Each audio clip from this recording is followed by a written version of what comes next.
Well, hello everyone. We're live. It is 8 Eastern. Looks like Lars and Unfinished Project are here. Dust Devil Garage, Mohawk 62. I've pinned the link at the top in case you still need to register for the No Name Nationals. Now that we are inside 70 days, 68 days and 3 hours and 59 minutes and 30 seconds, I figured if you're coming, you need that link. Hot Ride Guy Garage is here. Bad Tree Blake. By the way, if you've not checked it out yet, Blake has a new ride. You can check that out on the Bad Tree Productions channel. Looks like it's pretty promising, so check that out. Buff Del Campo, Functional Histories, NSB Custom Cars. NSB mounted some tires today. I always think of you guys. The ones on the van, actually, I have a little bit more of a relief to get the tire mounted. So much easier than the ones on the CRV. So much easier to get the beads on. But did that today. It's been nonstop. Engine Light Garage. Thumper, the sweaty fat guy. Boy, I resemble that remark. I mean, I just came in and washed my hands from Mountain Tire. Twisted Mopar Garage. Mama M Cubed. Okay. Dumper keeps getting Spanish ads. I guess they're targeted. New Guy's Guitar is here. My mom is here. Usually my mom and my Aunt Nancy are about 2 comments apart, it seems like. I don't know if that means anything or not.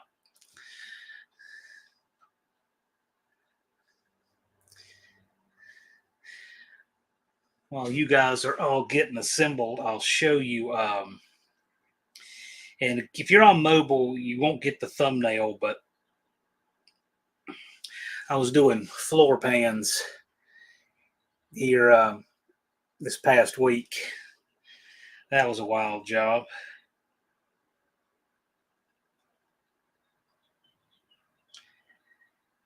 That truck was so eaten up with rust, it has rust all the way up into the firewall.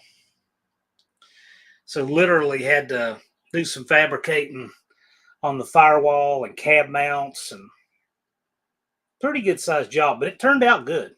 For what it is, it turned out really well. Fixed some rust in the back of the cab. I don't know if you can see that. There's a little patch in there at the back of the cab. So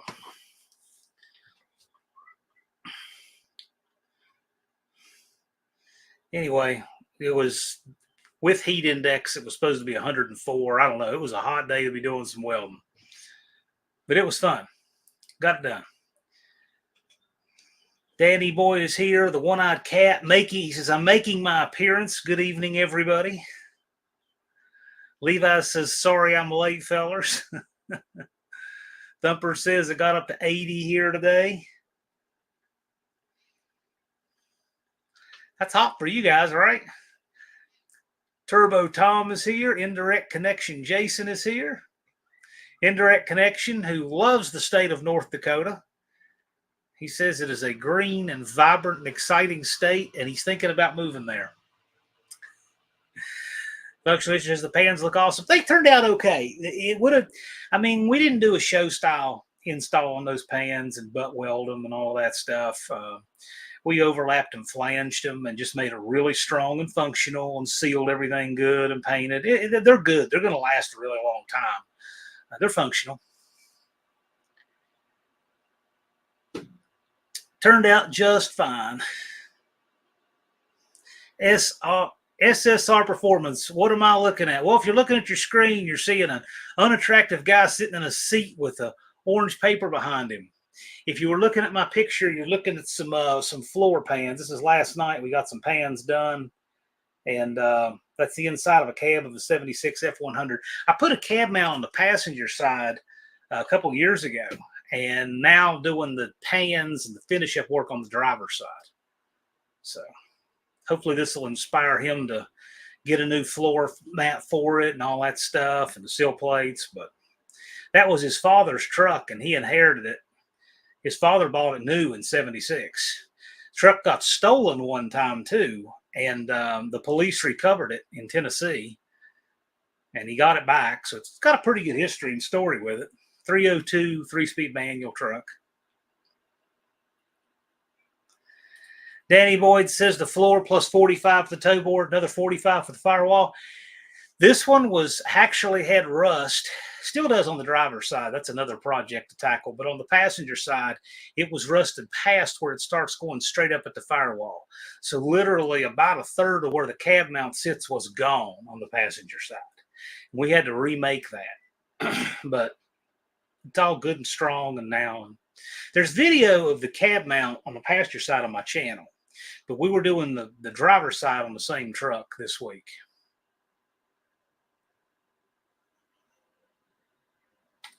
Twisted Mopar says he might sell his car. Well, man, it's posted for sale. You're welcome to put the link here if you'd like. If it's on some social media, let one of our mods know. We'll put the link up. Bad Tree says, looks better than sacrificed furnace tin. How do you know that's not what these floors are made of? No, the floors are Dennis Carpenter. And they were okay. They fit okay. They have some excess. You got to trim them to fit, which we did. And it was rusted differently on the passenger and driver sides, of course. So on the passenger side, we cut straight down and reused the whole inner part of the curve. On the driver's side, all that was gone, but we wound up cutting closer down under where the pedals were because it wasn't rusted as far up the firewall. So they're not even from side to side, but we left as much original metal as was viable on each side. Well, you're not gonna move to North Dakota indirect connection. Blue Grit Garage is here. How's it going, sir? Glad you're here. Does nothing special. Says it was 80 here today. A little chilly. Does nothing special. I'm gonna be in the Charlotte area tomorrow. Actually, I'm gonna be in Dallas, looking at parts. Dallas, North Carolina.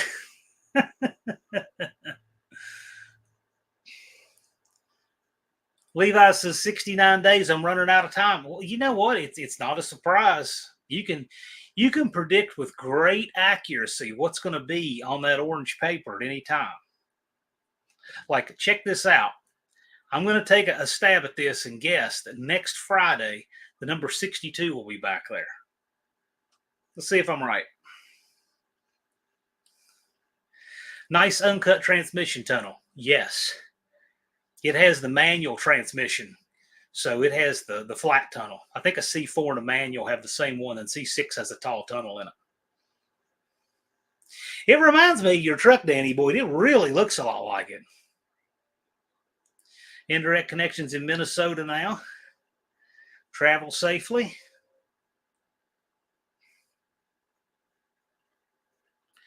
Only a third, so minimal rust in. Yeah, I'll tell you what, it's not rusty like a Michigan truck, but it has a lot of rust in it. But we got the structural rust pretty well conquered on this thing. And so now he's got some body panels and stuff that needs some work, but it's solid. I mean, you can drive it around and whatever. Danny Boyd says passenger doors rusting out on the inside from the bottom. Yeah, that can happen.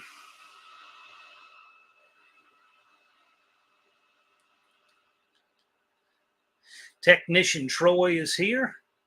Rob's Rods and Street Cars. Lars checks back in from earlier. How you doing, Mr. Lars? Hey, Mr. Lars, if so Dennis, Twisted Mopar Dennis says he's got his car up for sale, his Duster. And if you can get a link to that, put it up, that'd be great. You or Blake. Blake, you've been looking at Dusters for sale. If you saw that one, feel free to post it. Anytime we can keep a car in the community, it's always cool. Danny Boyd says, I have a Dennis Carpenter turn signal switch, but it's not OEM Ford. These floor pans were stamped in Taiwan ROC. And they're okay. They welded okay. They're just, I don't like red China stuff welded into my American vehicle. Yeah, isn't that a cool car, NSB? It really is. And you know what? I can see that in the NSB fleet. I really can.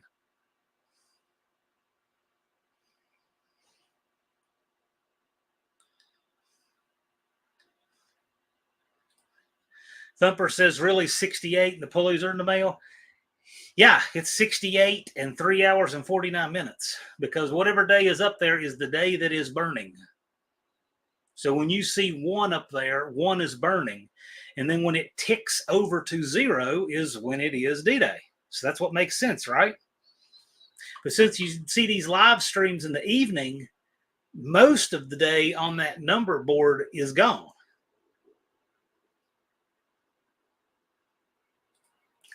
Blue Grid says Anna's 67 Mustang was previously repaired with flat pieces of metal.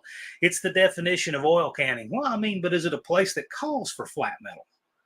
What are we talking about on the car?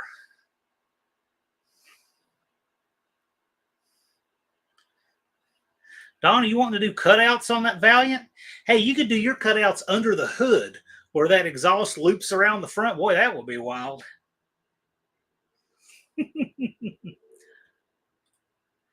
Does nothing special. 77 south to 40 west. Okay, so on the way to Charlotte, you would be just west off of that then. 321. I'm familiar with taking 421 that way toward Hickory and Wilkesboro. Or Farmington, for that matter.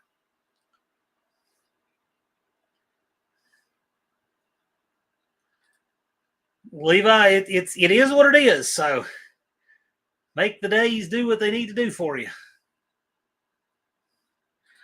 4-speeds and 4-wheel drives got the. Okay, I didn't know 4-wheel drives had it too. C6s did too, and I know that because Andy Wood says that his has the shallow floor hump, and he had to put the big one in to put the E4OD in Casper.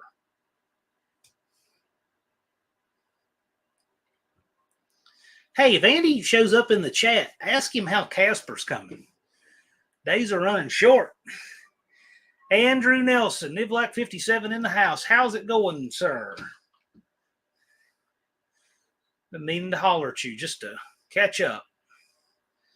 Hope you're doing well. I know it is the busy season. Well, first of all, there is no unbusy season with the Nelsons, but there's a busier busy season too, I'm sure. Yeah, no kidding, Colleen. I thought the LS was plug and play. I didn't think they had downtime. I thought when those things got a little bit of smoke or tick to them, you just pitched them and got another one under a rock and stuck in there. Mohawk is here. Saw him swing by earlier.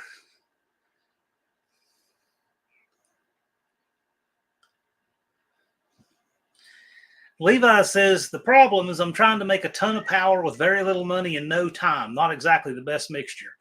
The Nelsons can probably help you with that battle plan, Levi. Those guys do an amazing amount with what they work with.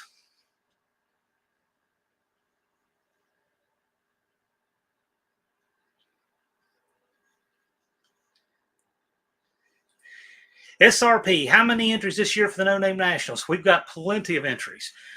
It's different. The first year and the second year and third year has been very different. The first year, a lot of people registered early, and then they trickled in at the end, which was good. At least we knew that people were going to register. The second year, they registered consistently all through the year.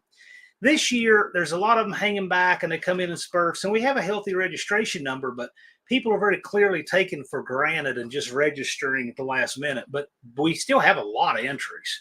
The problem is you can't really get a good bellwether off of the patterns of registration. So there's really no point in telling how many people we have because it will be interpreted all kinds of crazy ways. But we are definitely on course to have at least as good a crowd as last year, if not bigger.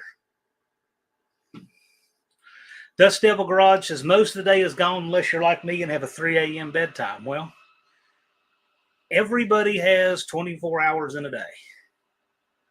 All metal was flat at some time. All metal was ore at some time too. Or bauxite, or depends what kind of metal we're talking about. Blue Grit says the whole floor is flat except for the tunnel. Okay.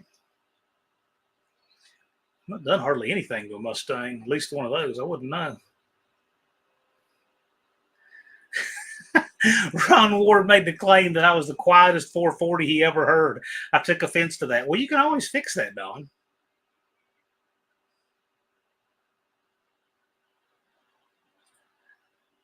90 miles north of Charlotte. 321 will help you avoid Lake Norman. The Lake Norman area is not bad, but it's when you get right south of that it gets ugly. But I'm going tomorrow. I'm meeting that dude at noon. He's got some Mopar parts, and we'll check it out and see what he has.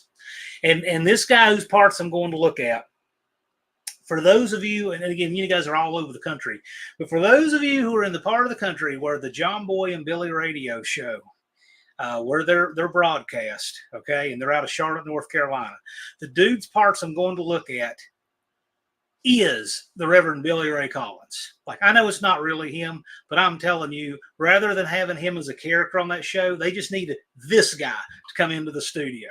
Like, everything. The way he talks, the stuff he says, everything. He's the real life Reverend Billy Ray Collins of the Sword of Joshua Independent Full Gospel Assembly on the Frontage Road. It's him. So you guys can look that up if you're curious. But apparently that guy has 440 block and some other assorted stuff I'm going to go look at. So who knows what he has? Who knows? We'll go find out. He literally might have stuff that's like, well, what's the weight of all that? Or he could have some stuff, hey, this is viable. Who knows? I don't have any idea. I'm just going to go look at it. We'll go from there. I'm sure I'll do a little bit of video or something on it.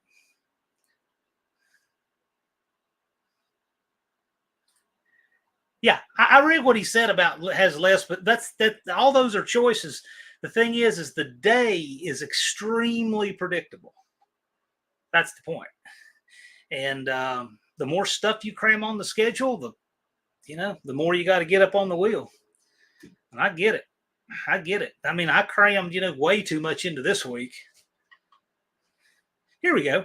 Unfinished Project has the link. So if you guys are interested in the Duster and want to talk with Dennis, there you go. I assume that's what that is, Unfinished Project, what it looks like. Two Hacks Garage is here. Congratulations, Two Hacks Jeff. He hit 10,000 subscribers this week. And so I said subscriber number 1 says congratulations on 10,000.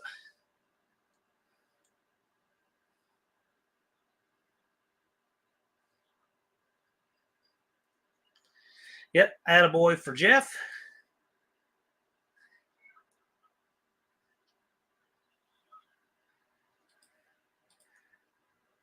And Thumper said, you showed my friend Bill's 56 Pontiac Gasser twice this week. One thing I'll give Jeff a lot of credit for, the content he shows is his content. He doesn't rip off content, on other places on YouTube and post it on his channel. There's a lot of people who do that. I don't care for that at all. Jeff doesn't do that. All that stuff you see, he actually goes to tracks and films it.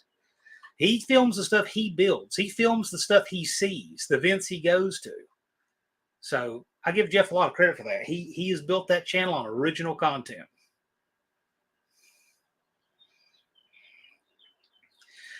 Green Goblin, Busted Radio Garage. Chris, how's it going, sir? Glad you could make it. I'm telling you what, radials are about the last thing I want to think about. I bet I have had to mount, dismount, cut up, dispose of, whatever, I don't know, 30-some tires this week. I mounted a tire. My hands aren't even completely clean. I mounted a tire. Literally, I was done with it like 20 minutes before this live. Came in here and sat down. Because I needed to get it done today because first thing in the morning, I'm taking off and taking the van to go look at some parts. There's nothing special. It says, can't pick up John Boy and Billy here. Man, you're about the closest. But you can pick up 96.3 AHRA. Yeah, that's a station that we have here. Huh, that's funny. Anytime, ma'am. We appreciate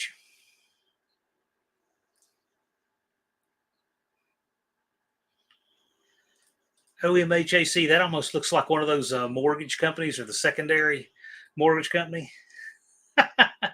Yes, you can listen to them online. But if you guys want to know, so this dude, I'm going to look at parts. I'm telling you, he is like the real life Reverend Billy Ray Collins. So you can find that. Just as a quick search on YouTube, you'll find it.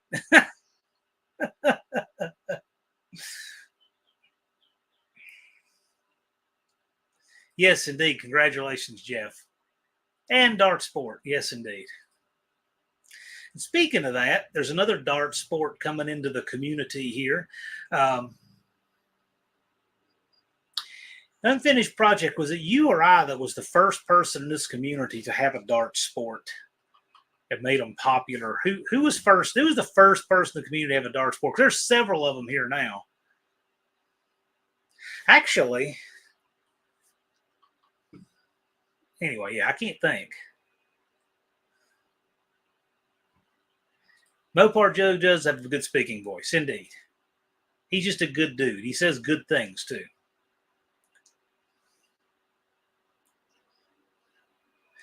I usually just have sidewalls left. I don't know, Chris. I can give you a run for your money on some of my street tires. Well, I mean, literally, I've run some pretty bad ones. I should do a best of community post of the worst tires I've ever run in my life. Yeah, you literally incinerate those things. Like you, Chris, you can probably take a tire from new to halfway vaporized quicker than anyone I've ever seen. I'll give you credit for that for sure. Indirect Jason, I can vouch for the tire. I heard it. Yeah, Jason, he called me. I was talking with Jason. He could literally hear me mounting that tire in the background. He could hear the valve stem and the whole thing, running the bead breaker.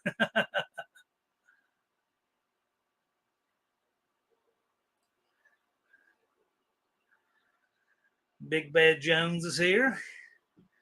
Big Mike says, I have my eye on a dart sport. What year, Big Mike? 73, 4, 5, or 6? Which would it be?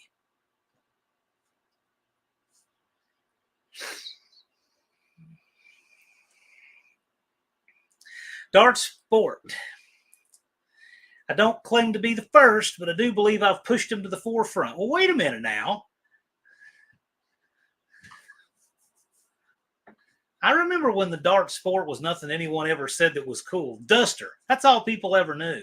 And I've actually, believe it or not, the dude I bought mine from, he put Duster on the bill of sale because he didn't even know for sure. He's not a Mopar guy. He didn't even know. So he literally wrote Duster on the bill of sale. I'm not even kidding. And the car is a completely legitimate dart sport, VINs, real title, all that. He didn't remember. They just, you know how it is. A lot of people generically call them all Dusters, especially like Ford or Chevy guys. Oh, that's a cool Duster, and they don't know the difference. Although no one has it worse than Mohawk. Scamp guys, only real Mopar people ever know what a scamp is. It's not a dart. It's not a Valiant. It's a scamp.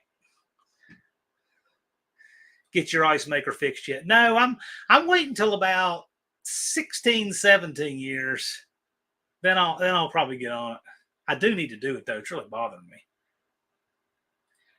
Who was the first to post a video for the No Name Nationals? Well, SRP, that's got to be me because it was on this live stream that we announced the No Name Nationals. So I think that kind of has to be it. Just like a Fox Capri gets called a Mustang. I guess, but you're talking about a Mercury Capri, right?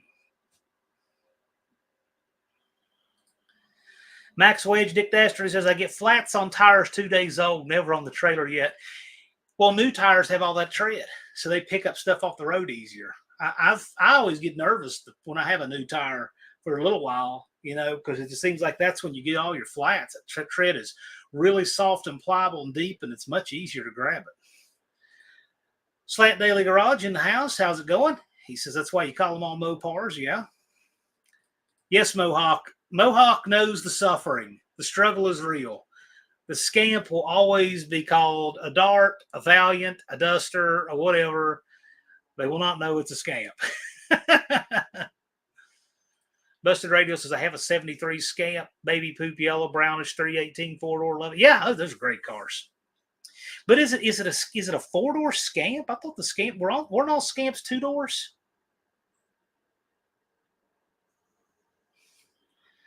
I didn't even think they made a 4-door Scamp. I thought the 4-door were Valiants. I don't know. Maybe you guys know. That's a car show type of question. Indirect connection said somebody asked me today what year my Nova was. Exactly. Exactly. Oh yeah, that's a thing. That's a thing. When I first got my Dart, I had a neighbor who was not exactly known as the sharpest knife in the drawer kind of guy. This, of course, this was like 30 years ago. And he said, "Which is it, a Ford or a Chevrolet?" And I was 15 at the time, and that was my introduction to, wow, I never realized how little people could possibly know about these things, but it's true.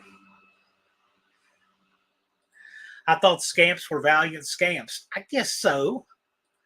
Riley's saying 441 subs. It's getting there. Stay after it, man. You'll get it. 59 to go.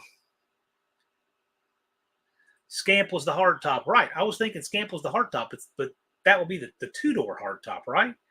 Maybe Mohawk can tell us. Busted Radial says nobody but Mopar people know about Coronets either. Yeah, well, Charger's kind of a default one. Yeah, right. I know what you mean. Of course, then again, so I'm not fluent in the off-brand Novas either, like the Opala, the Omega, any of that stuff. The Ventura. I just call them all off-brand Novas. Max Wedge said the spare laying on the ground, the valve stem started leaking around it. There's a couple of ways to deal with that. And I used to break the bead on the front side and cut it and pop one in. And you can do that. It's not hard to do. But I've kind of got another way I like doing it now, which is if you pull at just the right angle on the valve stem, and then you cut it. You gotta be real careful doing this. Can't pull too hard because if you rip it, it'll fall down in the wheel, the backside of it. If you make a little tiny incision on it, you can pull it and then lean it over and fish it a little bit, and you can get the entire valve stem out in one piece. It just takes, you got to cut about 2/3 of it. If you're not careful, it'll rip off and it'll fall down in the wheel. Then you got to break the bead anyway. But if you're careful, you can make that cut, you can pull it out, and take a pair of needle nose and pull the whole thing out of there. It's cut, but it's still in one piece.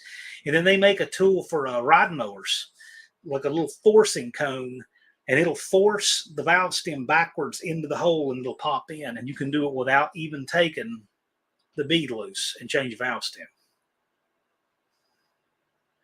Yeah, I don't think I've ever seen a four-door Scamp either.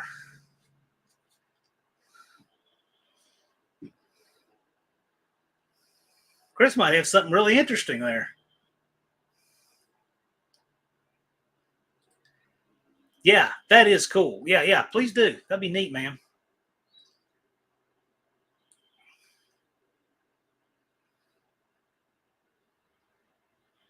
Yeah, they didn't call the four-door a hard top. A hard top is when you can roll down both the front and the rear doors windows and you have no post there. That's considered a hard top. And other makes did make four-door hard tops. I think Cadillac had a four-door hard top, but it wasn't a Mopar thing. I mean, I'm trying to think, did the Imperials have that? I don't know. They were full-frame cars. And what it requires is a half of a B-pillar to support the rear door. That's why you don't see it very often, unless you have crash doors. But I mean, it pretty well needs to be, a full frame car to do it because you lose a lot of strength right there. If you were doing like crash doors, no B pillar at all. I don't know, I say that, but the two-door hardtop's got about that much span too, so maybe not.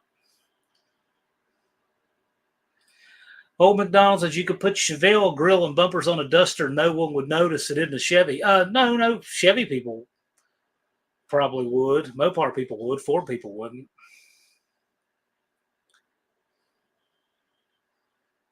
That quarter window is what gives it away. That's how I recognized my Roadrunner. All you could see in the brush was the quarter window.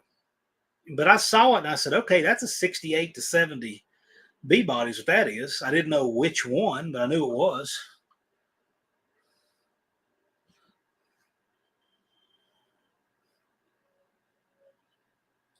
Big Mike said, I've actually had someone ask me what year my Torino was, the Green Goblin. When I got my Roadrunner, the land had been sold to someone else, who, not the guy who owned the car. So when I talked to the landowner, he gave me permission. I went and looked at the car before the guy even knew that.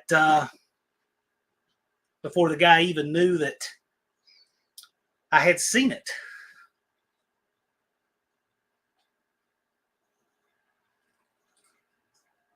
Max Wedge Dick Dastry put in a metal valve stem at races.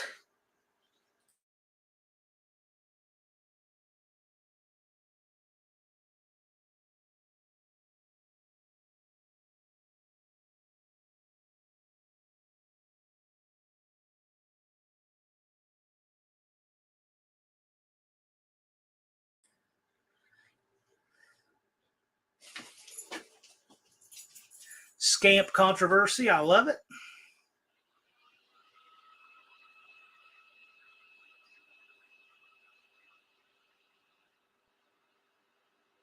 '73 LTD is a hardtop. Yeah. Yeah, other makes were more common. Yeah.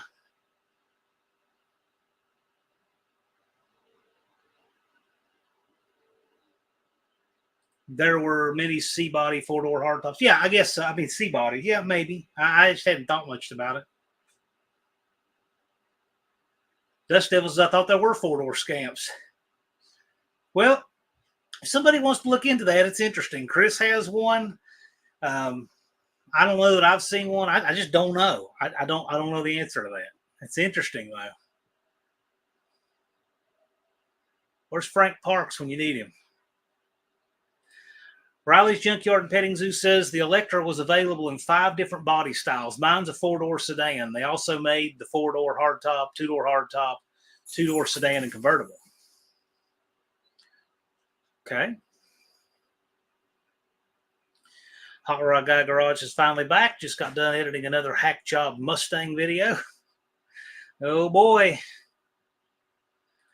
I know there were no 4-door Dart Sports. That is correct. That is correct. And there was only 1 year that came with a 340, and that would be '73. The Dart Sports first year overlapped the 340s last year.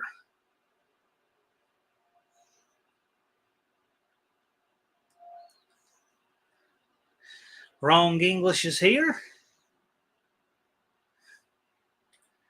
Thumper said he had a guy try to tell me my 70 GTO was a 76 Aspen or Volare.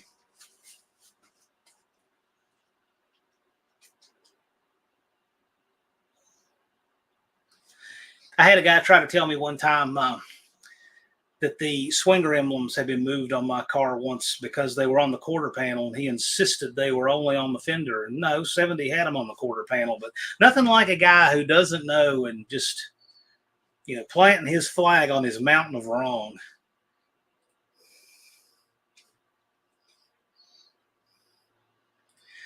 Mexican Specs, I never really thought of a Scamp as a separate model. They were all Valiants. I don't really know. I don't know.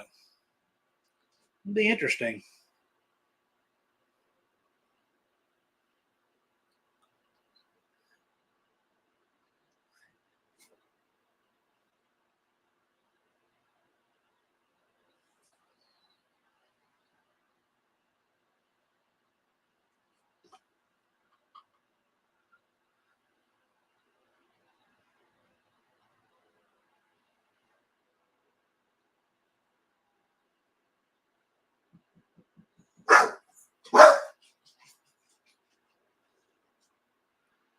Yeah, I want to see it as well.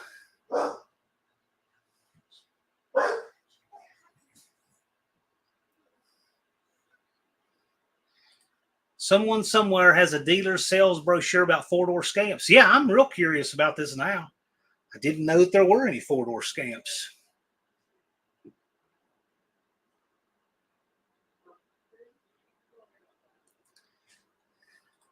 Dizzy Izzy is here. How's it going, sir?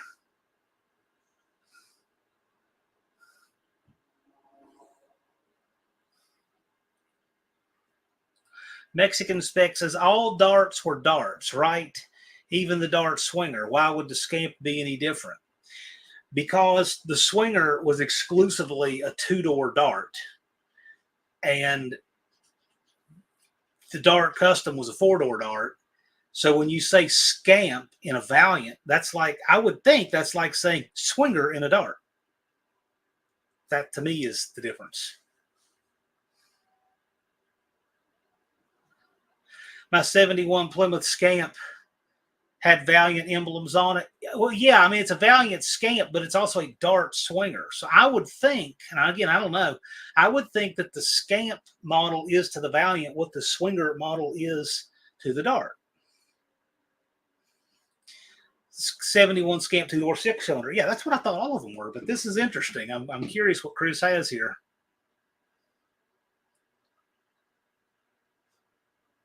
Yeah, just like the guy who said I was missing the Pentastar emblem on the driver's side of my Scamp. Well, that's a good way to know if they know what they're talking about. You have your trusted book out. Okay, gotcha.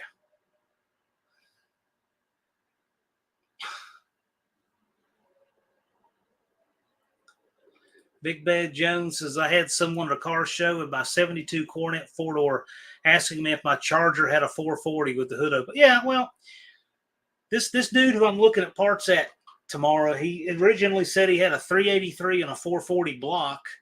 And then he calls me and says he has it's a 360. Someone told him it was a 360. So I have absolutely no idea what this guy has. I'm just going to go look. We'll see. We have no idea. We're going to find out, though. I mean, it's not a wasted trip. We'll go check it out. What year Scamps are we talking about? We're definitely not talking about any kind of Mexican name Scamp came on or something like that. We're talking about 71 to 76 A-body Scamp, the American Scamp that everybody thinks of when you say Scamp. Unfinished Project said a Google search says no, the Plymouth Scamp was only made as a two-door hardtop coupe from 71 to 76. Well, that's what I thought. So I don't doubt at all that Mexico had some Scamps, but it could be completely different there. Cars in Mexico are kind of like animals are in Australia. You see some similarities, but they took two different evolutionary paths. Mexico had some wild stuff we never had here, and vice versa. Scamp was a Plymouth-based Dart, was a Dodge, so different wheel. No, I'm pretty sure the Scamp was 111. The Scamp was a 111-inch wheelbase. I'm really certain about that. Mohawk, I'm thinking that the Scamp, though, was a 111-inch wheelbase car. That's what I was thinking. Pretty sure.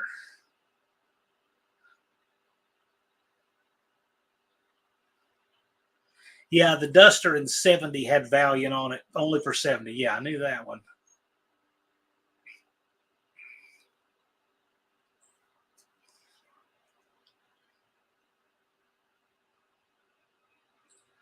Max Wage Dick Dashford said, I had a young guy ask what carbs were on my car. Big Bad Jones put up a short about what is a window crank to see how many young people know what that is.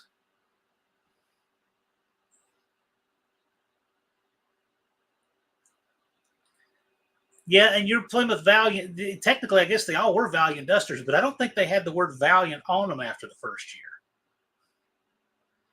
And no, we're not talking about the 83 Scamp. I think they did recycle that name onto some little small car or something. Dizzy says the rarest Duster, I think the Space Duster. My Dart Sport has the weird brackets in the back. There's no back seat in it. It hasn't been, they took the back seat out of that car in the 80s, but it still has the brackets for the fold down seat. So whatever the Space Duster equivalent was in a Dart Sport, that's what that one was. And it was Adam from Hoosier Garage that noticed it had them. He saw a picture in the trunk and said, oh, hey, you know what those are? I didn't know.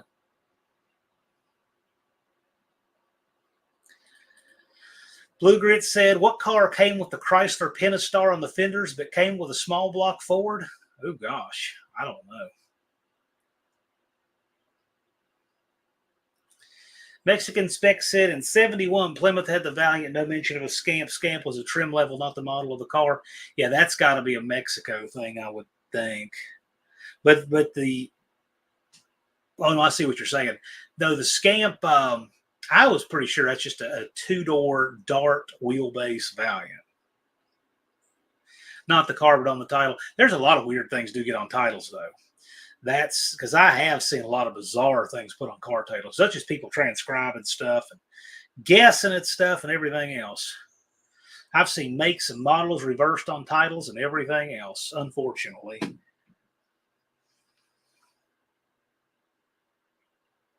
NSB said, a kid asked me, why do they say hang up the phone? Yeah, exactly. That's an antiquated phrase that is just, I guess it's already getting gone. The Dart Sport was the convert triple. Okay. I don't know what that means. Mean Street Mopar. Horizon was an 83 Scamp. Yeah, I can see that.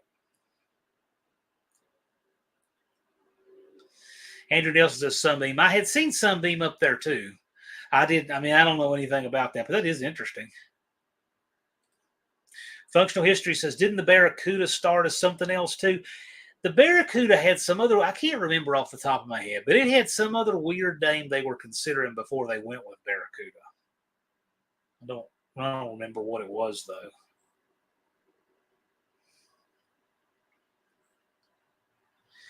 Danny Boyd says, my Mustang's title said it was a 3-door sedan. Oh, the titles say all kinds of crazy stuff.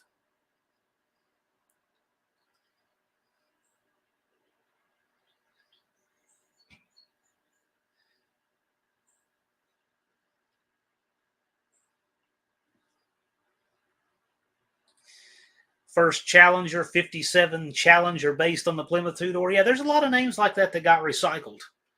There sure were. I don't know what you're talking about, unfinished project. I really don't. Or at least I can't think. Kind of scrambled with busy today. But that doesn't ring a bell to me at all. True Grit, Blue Grit Garage says Sunbeam Tigers were bought by Chrysler and they were going to install the 318, but they couldn't get it to fit. So they sold them and warranted them with the Ford engine because I guess that little 302 is an Harrier. Ooh, wow. That was a big step down. I think I would have done something like they did on the Hemi Barracudas and moved some fender wells or something for it to done that. But that 302 would have been nice and light for them.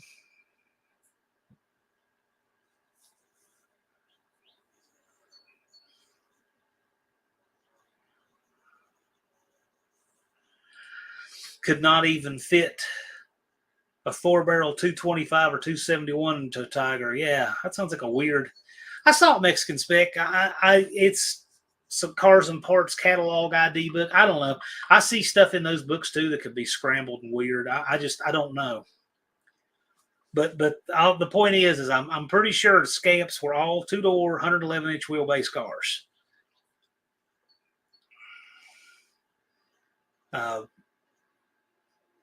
I just don't know. Be interesting. Where's Frank Parks when you need him? He sticks his head in here occasionally. He would know. Frank Parks is my book.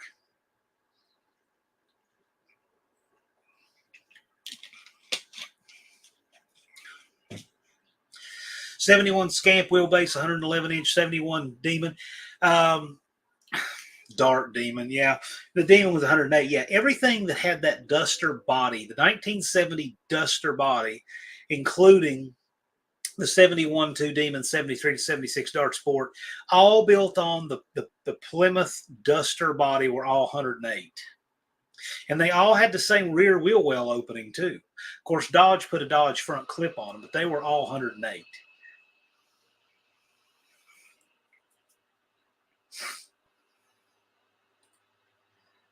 Mexican Spec said the Scamp was based on the Valiant. How could it have a smaller wheelbase than the Duster? It didn't. Scamp was 111 and the Duster was 108.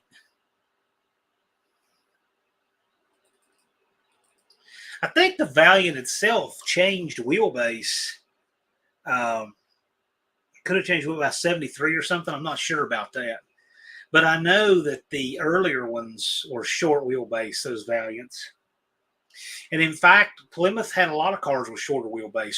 The Roadrunner wheelbase, I think, is an inch shorter than the Super B. Belvedere shorter than Cornet, same thing. The Challenger, Dodge Challenger, has a very slightly longer wheelbase than the Barracuda. And they stretch them right in the rear seat floor. It's where they stretch the wheelbase. Big Bad Jones says, I'm going to put Scamp on my Cornet, and there will be a 4-door Scamp. Put that on your car, take it to Carlisle, and tell us how many people correct you.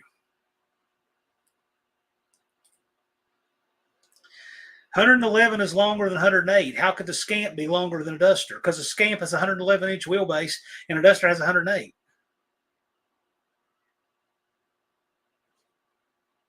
Well, what am I missing?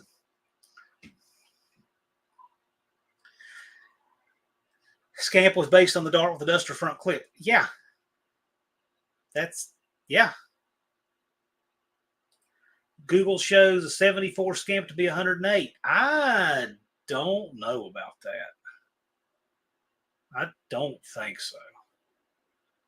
I mean, it could be, but I really don't think so. Because I was thinking it had the same Dart rear wheel opening and spacing on the door, the 2-door, the whole thing. And they never offered that body in 108. I mean, I have 3 of those A bodies in all different configurations. I'm really doubting that. Google says a lot of weird things, old McDonald. I won't mention them here, but there have been some people ask Google some funny questions and gotten hilarious answers.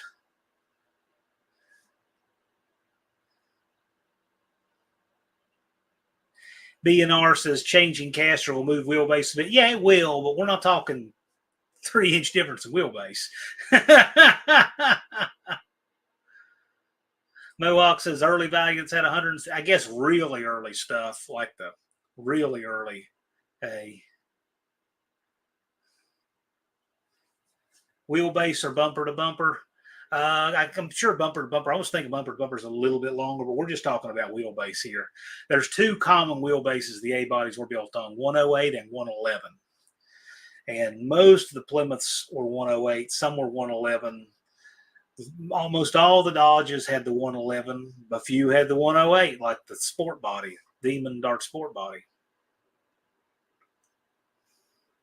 The Duster is a longer car than the Dart. Could be. It had a really long trunk overhang. So, yeah, it's entirely possible the Duster is longer. Yeah, I wouldn't doubt that at all. I mean, I could actually go out and take a tape and measure. I mean, I have 2 here. I could do that.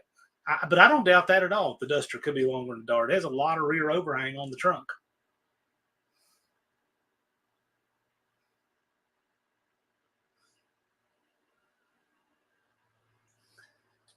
I don't know if that's why they shortened it, Blue Grit. I don't have any idea. I mean, it just all the cars in general. I mean, all the big 3 were going to more of a Coke bottle shape on their cars. A bodies, B bodies. Ford was doing it. GM was doing it. It was a common thing. Unfinished projects at Scamp is 111. I've never seen a Scamp in a 4-door or 108-inch wheelbase ever. So I don't know. I've never seen it.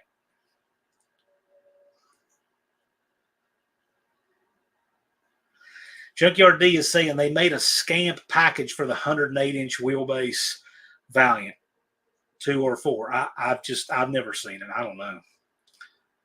The only Scamps I've ever seen in my whole life were all 2-door, 111-inch wheelbase. I missed buying a really nice one, really, really nice one one time, too. Maxwell's Dick Dasher says, my uncle's at Mopar's at Carlisle with Dad's 69 6-pack Super B. Yeah. I know a guy with a couple of A12 cars, and he drove one to Carlisle once. Need to go see him again.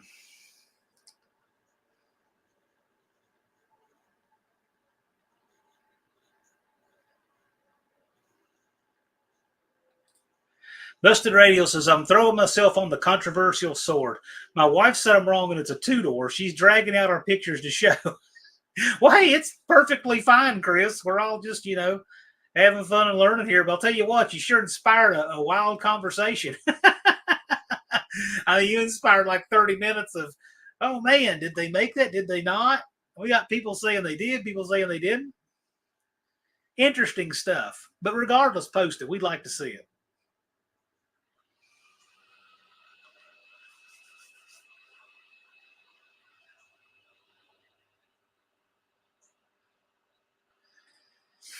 Dust Devil Garage says scamps were not valiant, they were dark. And what Dust Devil means by this, and we know they're valiant scamps, but the body, it was built on a dart, 111-inch dart body with the dart rear wheel opening, the dart floor well, the dart everything. It was built on a dart swinger body. Has all those dimensions. It just has the Plymouth front clip. But because it's a Plymouth manufactured car, it's called a Valiant Scamp. But they used the dart body for it. That's what he's talking about. Because when people see Dust Devil's comments, oh no, Dodge didn't make that. I know, but that's not exactly what he means. And see, then we already immediately have somebody saying exactly what I say they would say, but that's not what he meant, Mexican spec. Danny Boyd says, shorter wheelbase is sportier. Could be. It's fine. I love how so many have it wrong. I do too. It's great. Functional History says all the darts and dusters I have are almost exactly the same length, 3 3/4 inches. I haven't either, Dizzy. I think for good reason.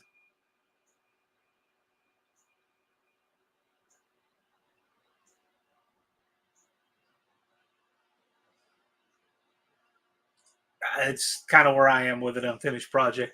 That said, I'm happy to see what anybody has. You're happy to you can email me anything you have to the contrary. I just have never seen it. Man, I wish Frank was in here right. Because Frank would know. He's owned more A bodies than anybody on earth. Has a restoration shop. If he was like more like tech savvy, I'd text him right now and get him in here. But he doesn't roll with the cell phone. He's a landline guy.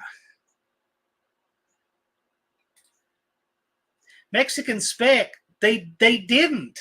They took a dart body and put a Plymouth clip on it, just like Dodge took a Plymouth body and put a Dodge clip on it for the Demon. It's the same thing.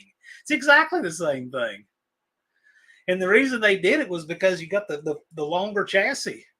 A lot of people like that. It had more rear seat foot room. Probably a smoother ride or whatever else they. As far as I'm concerned, they all drove just fine. I mean, I've driven plenty of both. They all just fine. And as far as I'm concerned, A bodies are A bodies. They're all fine.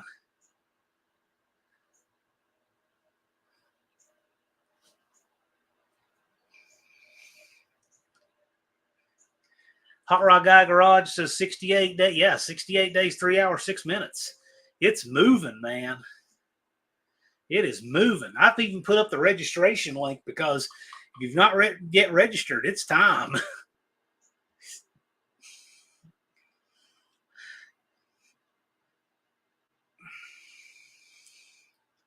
T's Good Time Garage. What's going on, man? Hey, T, have you ever seen a 4-door Scamp or a 108-inch wheelbase Scamp?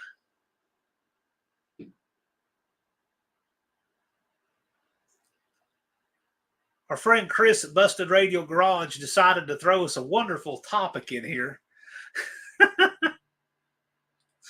Andrew, that's probably the most we've ever had in this live stream. It's been interesting, though. He credits the Plymouth and Dodge guys arguing like Chevy Ford battle. I don't know. I don't really care.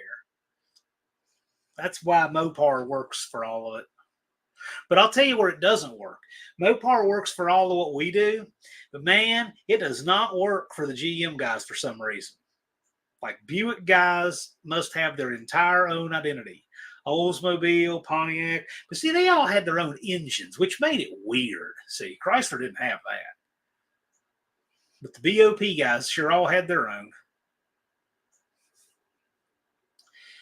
Ed's Machine, what's going on, man?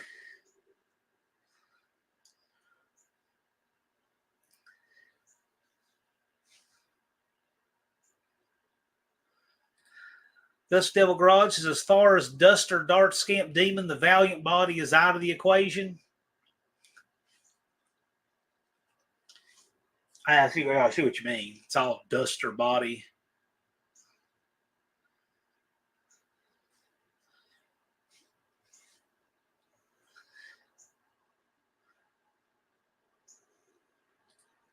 T says, I can't say that I've seen that. 4 doors were usually right.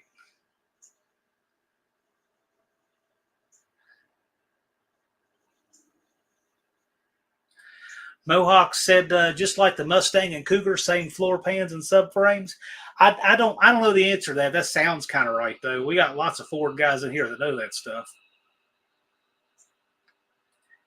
Thumper says it's not weird. Pontiac had the best engine ever designed. That Oldsmobile Buick, everyone else is just okay to junk. See, there we go. Thumper is proving my point.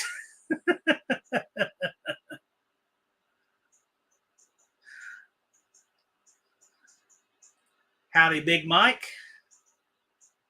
He said, if the pre-80s Mopar, I want it. Yep. Best cars made to me.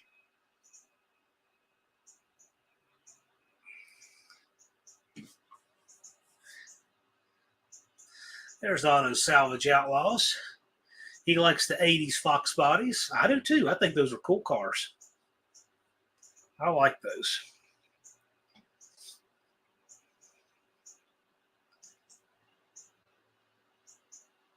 If I had one, it would need to be Mopar powered, though, I think. Or I could do a Cleveland. I'll admit that. I am a fan of the Cleveland. Kind of goofy, but I do like them. Cleveland it looked a little weird on the outside. I guess it would look more at home in a Mustang, but if I was going to do a Fox body, it would probably be Chrysler powered. Mexican Specs, I thought the Cougar had a longer wheelbase. I don't know. Andrew says BOP guys are BOP guys. Just saying, you are correct.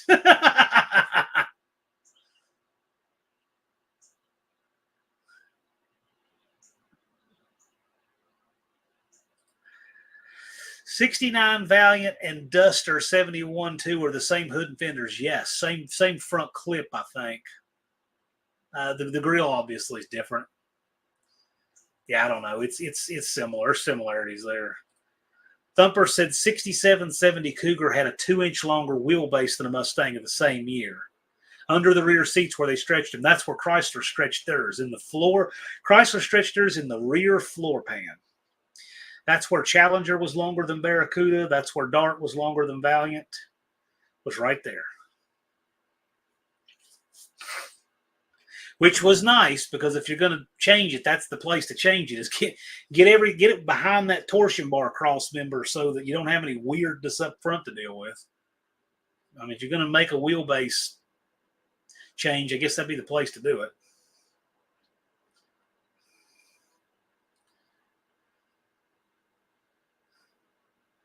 Mean Street Mopar's here. How's it going, sir?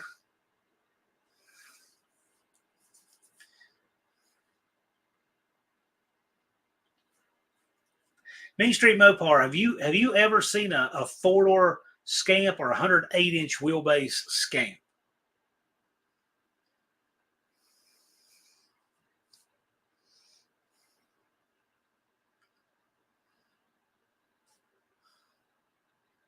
So I didn't know they'd taken the Duster to the track yet. I know I'd seen pictures of it. Ran an 11.1. Yeah, okay. So it's supposed to run 7.0s is what I heard. That's right on course with that. Yeah. Right there. It's right there. Cool. It's out of the gate. Should be quicker with his transmission in it.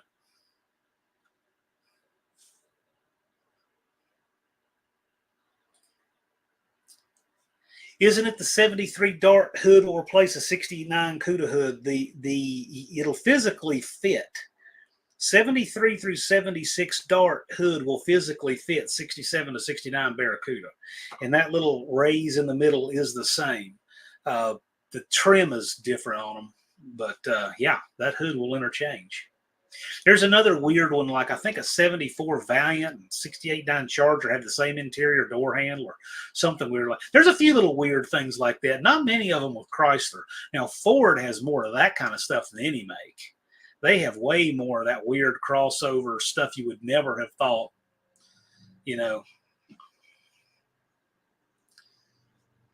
Ford did more of that than anybody, I think. And GM just had a lot of interchangeability. But Ford had the most completely bizarre stuff that doesn't even seem like it would work together. GM's at least makes sense. Buck, what's going on? Listening to the garage while playing? B&R sneaked in here. B&R shared a short of mine.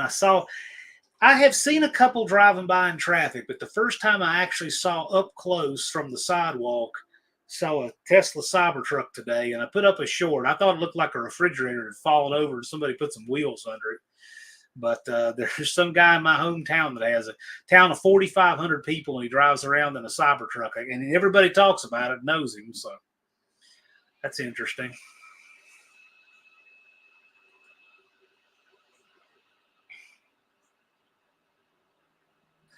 Auto Salvage says 67.8 Cougar was the same as the Mustang, 69 to 79, some 60s Fairlane. I don't know.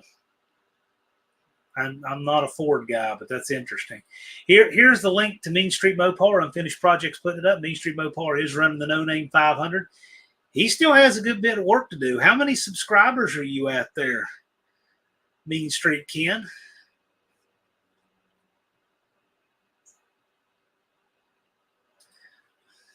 Now Dust Devil says, I do think a friend of mine has a 4-door scam.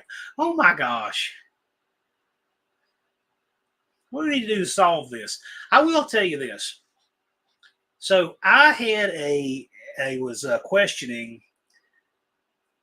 I saw a video on the first General Lee being found and discovered in the junkyard in Georgia. Travis Bell found it. He found it rotting away in the junkyard in Georgia. And the way the video was done, it 100% made it look like they got another Charger body, put all the stuff over from the one they found, and scrapped the original carcass of General Lee number 1. That video absolutely makes it look that way. Cope said, no, they restored the original body. I said, well, this video said they didn't, and it sure doesn't look like it. So we were trying to figure out who was right. So I went to Travis Bell, did a live with him at his place, and asked him, and he said, no, we used that rotten shell. We used it. And then another guy had pictures of where the creases were in the transmission tunnel from its last jump and all that improved. It was reconstructed on that shell. So Lee 1 is actually Lee 1 and not that donor car they got to use American sheet metal off of. And so anyway, Cope said, I'll bet you $1. And I said, you're on. So I took Cope the $1. I went that far to solve that one. I went to Indianapolis and then went up to Cope's place, delivered the dollar bill, said you're right. So anyway, I'll go that far to figure that one out. I'll certainly go that far to figure out the scamp thing. Because now I got to know. This is like the Dirty Harry movie with the bank robber. I got to know.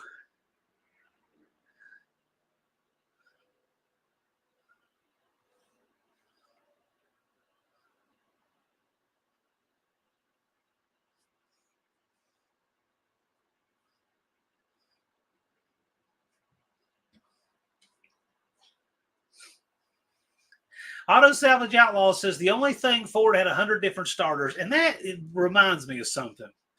I have heard our friend Rich's starter on the 57, the star of that channel, has gone out. Should have a moment of silence for what has to be the best starter ever made.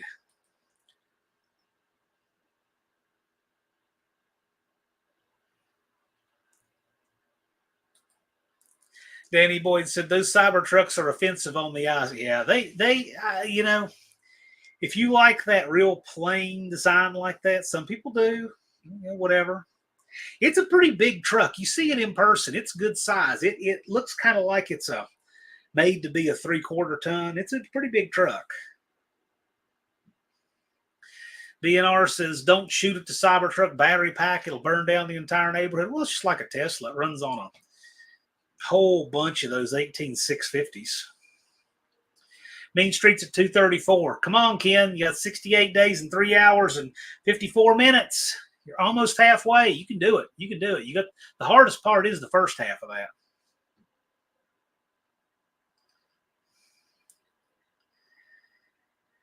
The Engine Light get a live stream. I'll tell you what, the thing that builds your subs fast is content.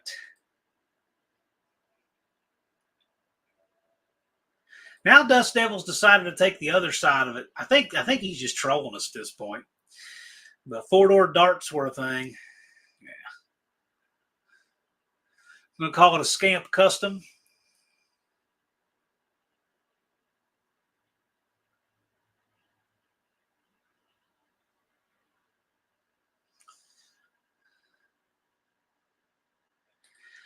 Culture Redneck Garage says, you mind giving a brief overview of the NNN itinerary for the event? Very roughly.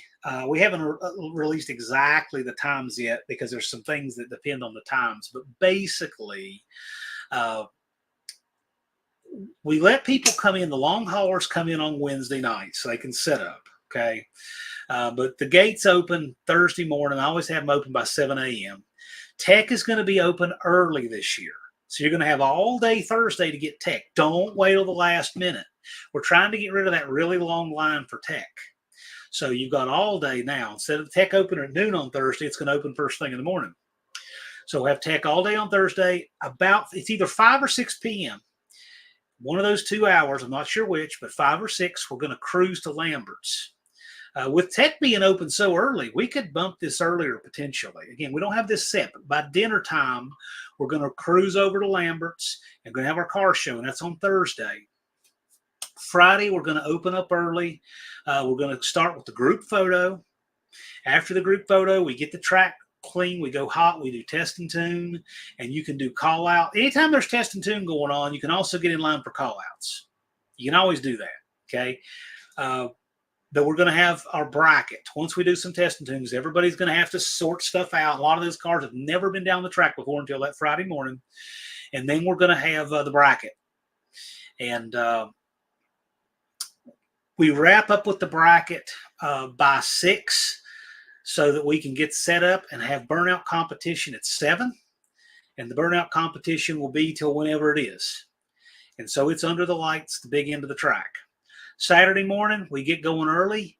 Again, test and tune and call outs. We have both of those running concurrently. And we're going to have a second bracket this year on the Saturday. And then we're also going to have all of our monkey bike. We're going to have our 2810.5, our heads up stuff will all be Saturday.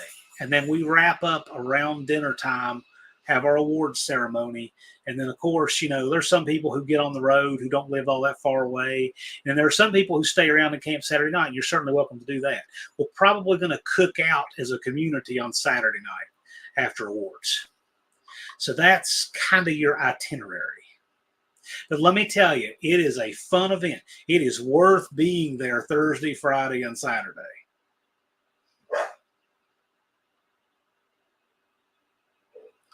Mexican Spec, I think he's just trolling you at this point. I'm telling you, I think between Dust Devil and Mexican Spec, those two have changed positions in the battle. Auto Salvage Outlaws, I'd sure like to see pictures of that. Because I think of the Georgia cars, there were only 5, maybe a 6th one, the one in the Volo Museum. And we know the first one's in Bubba Watson's collection. Actually, he just sold it. So we know where 1 is. And the 6th one, we know where it is. I'd sure love to see it because you probably would have had to have one of those 4. And I don't know what the deal is with how those are documented or not or whatever. Unfinished Project has put up the link to Engine Light Garage.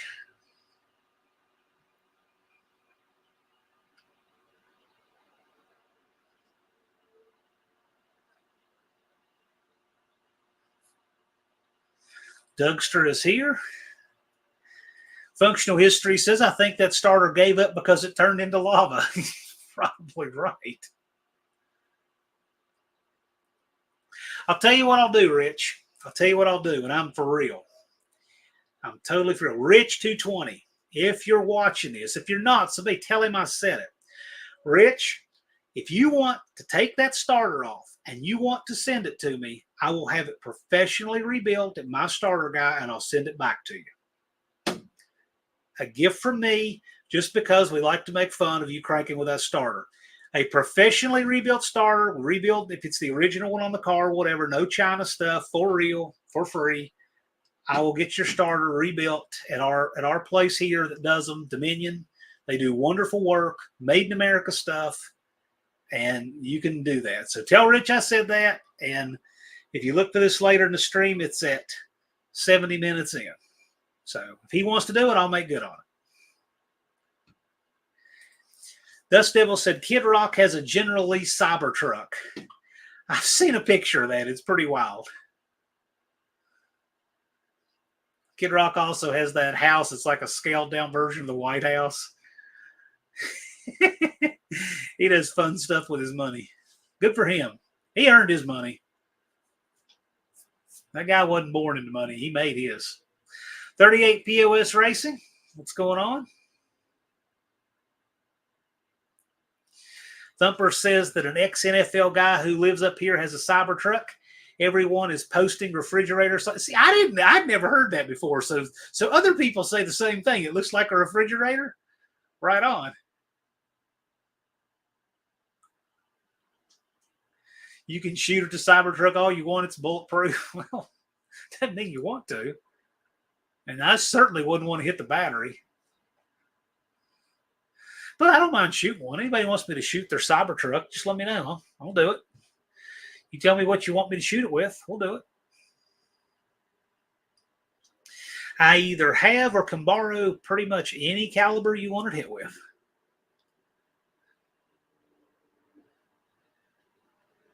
Unfinished Project wants to know what the answer to Blue Grid's trivia question was. And if you're asking what had the Pentastar on the fender but Ford under the hood, it would be the Sunbeam Tiger. That was in here earlier.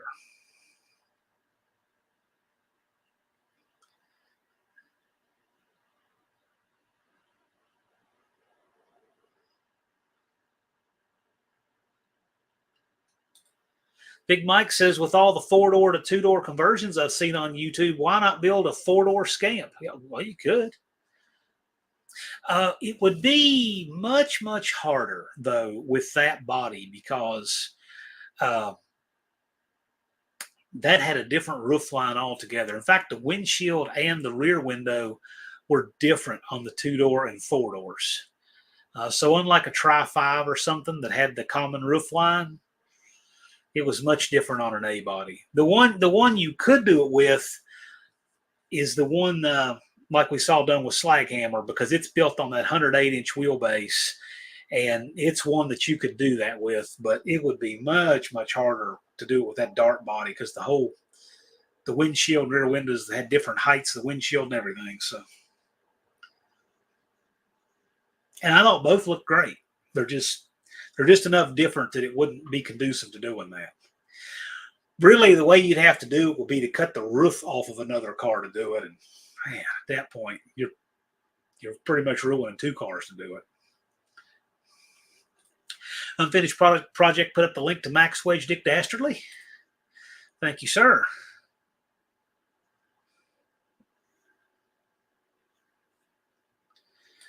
Jim likes to slice up portobello mushrooms a 1/4 inch thick and fry them up like the morels. You make a video about that, Jim. That'd be cool.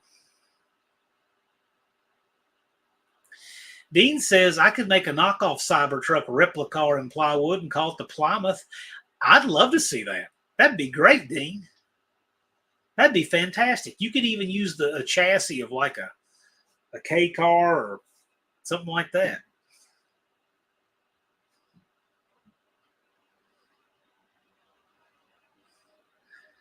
Good 38. When he said good 398, I'm like, it's not 398 degrees.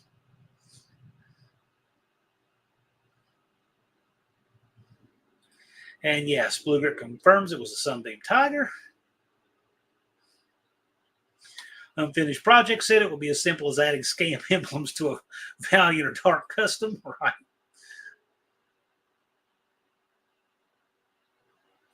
SRP, who came up with the monkey bike?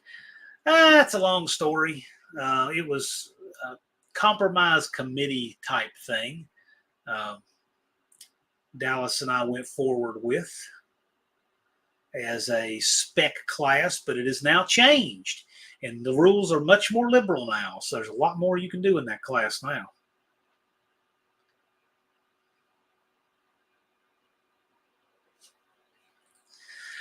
Mohawk said, I ran into a guy who has 3 of those cyber trucks. His wife is getting hers wrapped in a rose pink color, 875 horsepower, 0 to 60 in 2.5 seconds. Okay. Right on.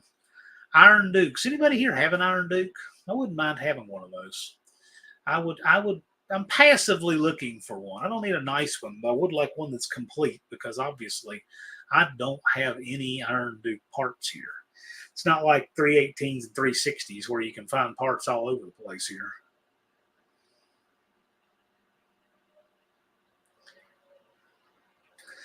Dizzy found a correct 2-wire alternator on Marketplace, brand new for $25. Get it tomorrow. Well, I hope you get it.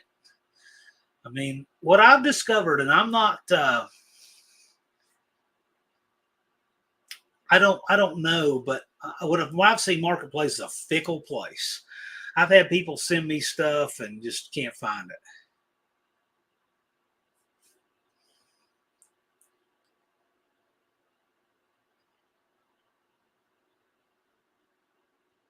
Cybertruck versus a Barrett 50 caliber. If somebody wants me to shoot their Cybertruck, I can certainly get the Barrett. No problem. I used to be the in-house instructor at Atlas Tactical. I could. You want us to shoot it with a machine gun? We could do that. He's a class 3. Finding the hardware is not the problem. The problem is find somebody who wants to shoot their Cybertruck. You do that part, I'll do the other. The caliber 50 Beowulf is someone he knows. It was that caliber came from right here. Bill Alexander lives in Dublin, I believe.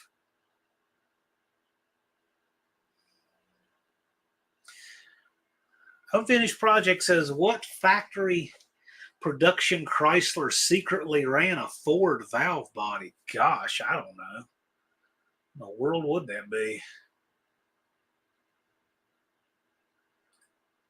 Yeah, well, but I can understand why Dizzy doesn't like him. He votes red. But that said, he is a poser. I agree with that. In fact, I was talking about that today. I don't know how he came up because of the Cybertruck thing. Blue Grit saw a Cybertruck that was white, stainless steel having rust, so wrapping. Yeah, you could wrap one. I don't know why, but if the stainless steel is having rust, it's not real stainless steel then. It's some kind of goofy alloy. Tall Garage, you missed it. You love to argue, and people have been arguing about whether or not the Plymouth Scamp came in a 4-door or 108-inch wheelbase, and you missed all that. Everything Tall Garage. Kid Rock's music is awful. Yeah, no, that's my cup of tea. Chop the top on a 4-door Valiant Scamp 4-door. Well, if you do it, Buff, if anybody can do it, you can do it. Oh my gosh, what a lot of work that'd be. Man, lining up all that glass. Gosh. Mexican Specs, I don't think we'll see a Cybertruck here. Saw a test of it. There aren't that many stupid people. You have to be stupid and have money. It takes both. And if that's what people like, that's all fine and good.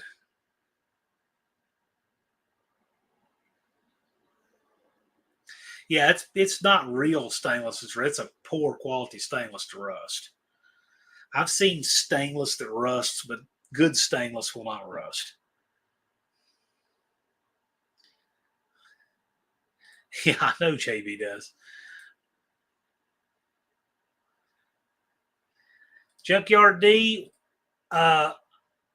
whatever we have in the rules is what they are, but I'm going to check with you because I'm not looking at them right now.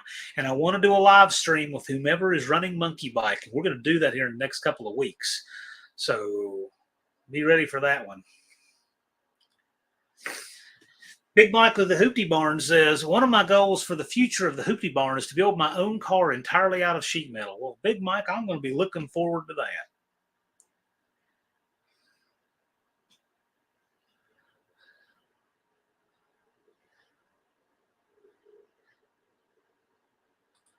Tall Garage wants to get a Cybertruck and put an LS in it. There we go. We went from uninteresting to even less uninteresting, even less than uninteresting, which would be uninteresting squared.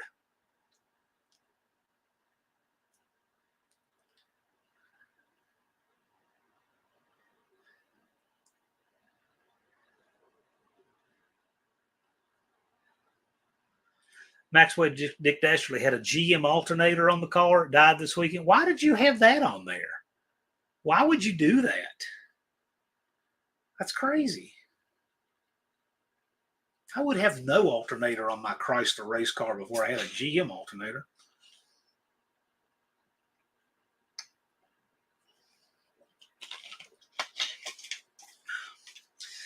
Laura said, I'm back, folks. And out of the corner of my eye, I thought it said, I'm black, folks.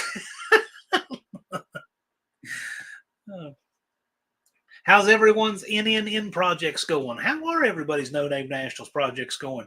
I mean, we've got 68 days and 2 hours and 38 minutes. Tony's Hot Rod Garage, what's going on? Tony, let me know if you happen to be having a live after this, if you do. And Michael Robert Emery also says, I'm back, folks. Glad you're here.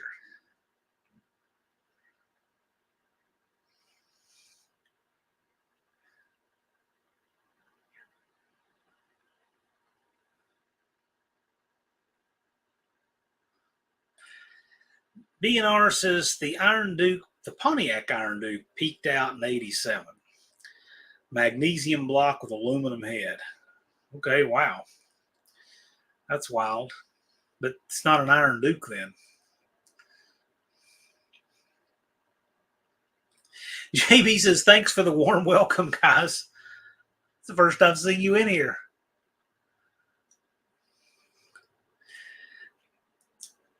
Dizzy says, in 82, when the DeLorean came out, a dealer here painted one candy orange, and it looked good seeing all the small scratches, the stainless steel showing through. Yeah, this Cybertruck I saw today, it looked just like a refrigerator with handprints all over it. It looked terrible.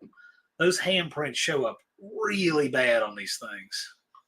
I didn't take any real close-up pictures. You can look at that short. You can probably see them in the short from 20 feet away. Uninteresting is subjective. Sure it is. I mean, Nate just said that he will watch a guy sit and paint with a turbo can when he's a good painter. I mean, so yeah, I agree.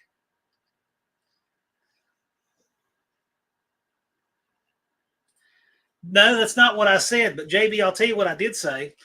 I said that since Rich's starter croaked out, it has provided us so much entertainment over the years.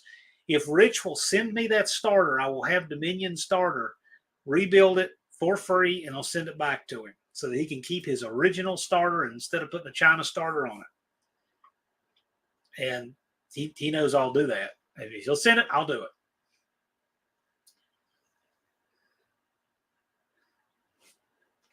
Hot Rod Guy Garage says, all of my projects are finished this year.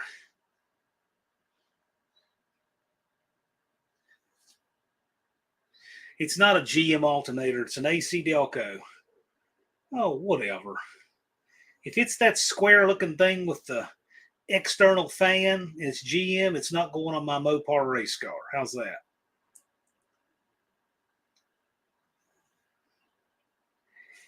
So this is the starter that needs to be rebuilt.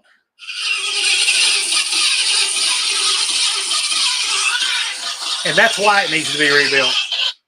So anyway, he'll send it to me. We'll get a rebuild for him.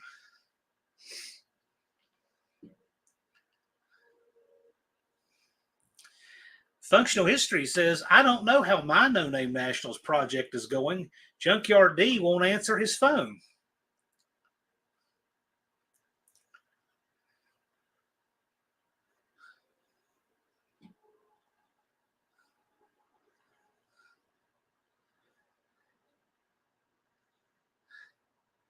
Unfinished project said, I drink warm Keystone all the time. Okay, that's wild.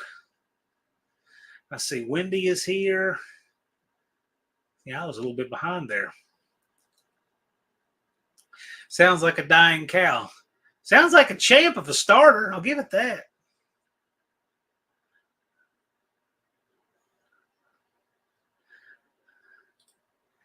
Mexican Spec said the electric crowd is not a crowd. They are individuals. Okay.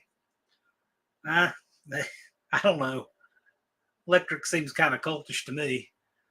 But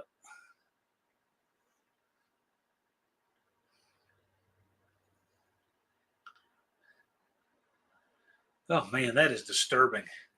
Although I don't know. I don't drink any of it, but it that just sounds weird to me. Something that foams and drinking it warm on purpose. John, what are you taking down the track at No Name Nationals? I will probably be taking my 85 Dodge van down the track in order to put signs out on the guard walls. That's what I go down the track in.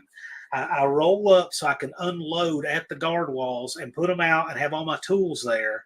And then I put my tools away and I drive off and come around. And that's my going down the track at No Name Nationals.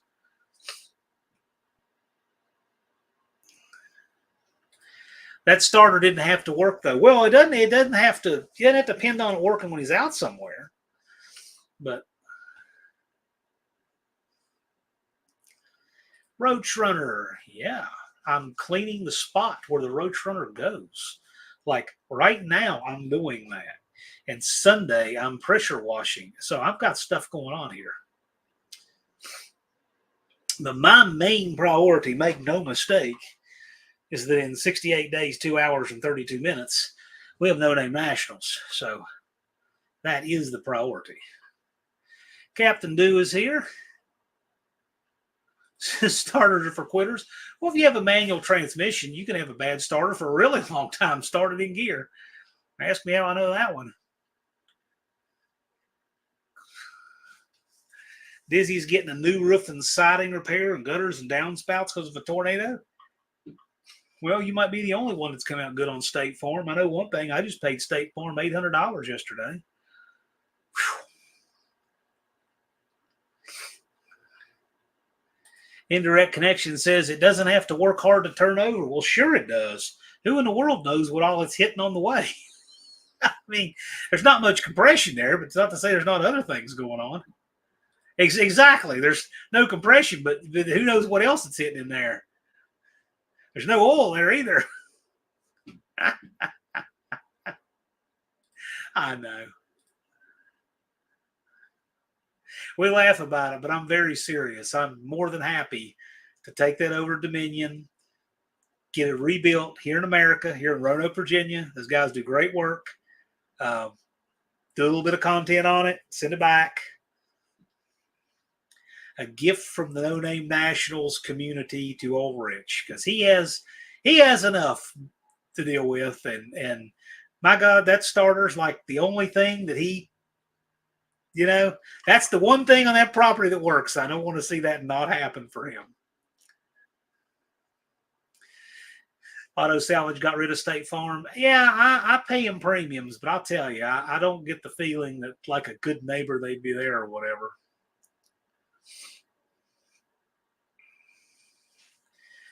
BRG is going to the land of maple syrup. Whew.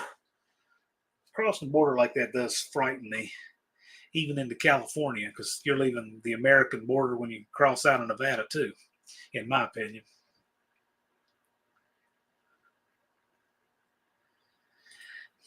Captain Deuce said, any of y'all have a heat wave? It seems like 102 here in Tennessee. It felt like an oven on Tuesday putting in those floor pans, Captain Deuce. I was running a welder and grinder all day on Tuesday. Gosh, it was hot. I went through a whole gallon of water in about 8 hours out there. and that really wasn't enough. But I powered through, and so started Tuesday, finished it Thursday. Wednesday had other stuff to do, but ooh, it was hot work. Today would have been a perfect day. It was more overcast, but that's okay. It's done and over with. I got my tire changed, and then I got, go tomorrow, and certainly want to take the van because we want to look at parts, want to take the van.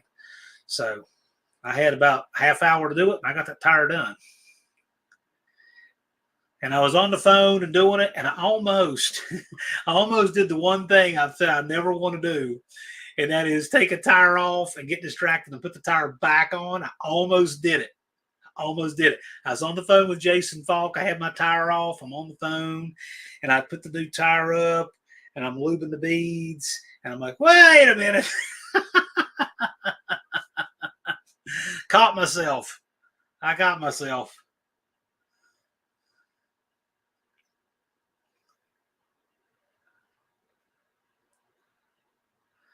Cannot wait to see Oak Island. Oak Island where, Busted Radio?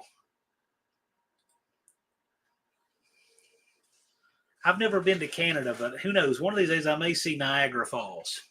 Cope said one time he'd like to do Niagara Falls. We might do this sometime. You never know. Might be fun. So Dizzy's forecast is 95, 99, 100, 102. You better hope that trend reverses there. SRP says, I have to ask, where's the border between barbecue and cookout?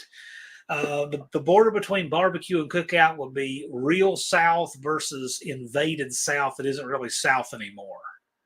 That's where that border would be. Nova Scotia. Wow, man, you got a trip ahead of you. Yeah, seriously, be careful. Now, you're not talking about that place where those dudes are never going to find gold, are you?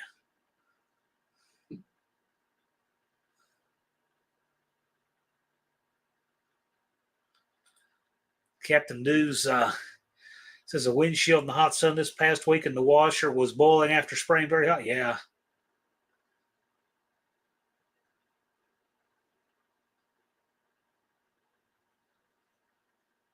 One time I let a car down with jocks, saw my breaker lay on the ground.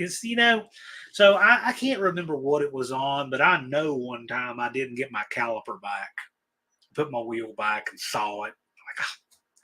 Everybody's done stupid things kind of like that before. I mean, you're going to notice before you drive it, believe me. But I've never gotten that far with it. Like I never tried to drive something like that or drove it off a floor jack or anything. I had a jack follow me in the junkyard one time, but I was propping up a car kind of stupidly and didn't get hurt or anything. But I had some dumb close calls like we all have working on stuff, but nothing too awfully exciting.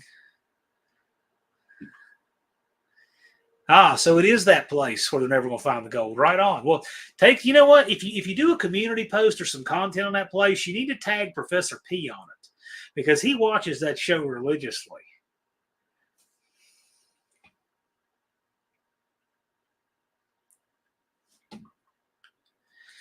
Shop 209 says grilling isn't barbecue. Cooking, smoking meat with indirect heat is barbecue. Well, barbecue is the meat product of that smoking process. A barbecue is not a cookout, and a barbecue is not a grill. Barbecue really isn't a verb either, but you're just using it to describe the process of making barbecue meat. Danny Boyd says, I've had a car fall off a jack. Yeah, I had it happen in the junkyard pretty good one time. I really, by all rights, should have had it happen more often than that. But I try to be much smarter about it now.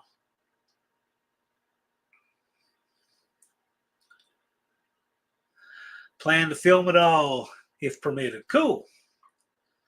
40-ish years of wrenching. Yep. Just Mopar Joe in the house. How's it going, sir? Barbecue is a type of food. That is correct. And since Chop 209 is from Georgia, he understands this. 38 POS Racing said, I've had a 350 fall at me. Took the pocket off my shirt. Wow. Dude. Shop 209 said the Oak Island treasure was found 40 years ago and is gone. I don't know anything about it. I just know this guy's been digging, never found anything.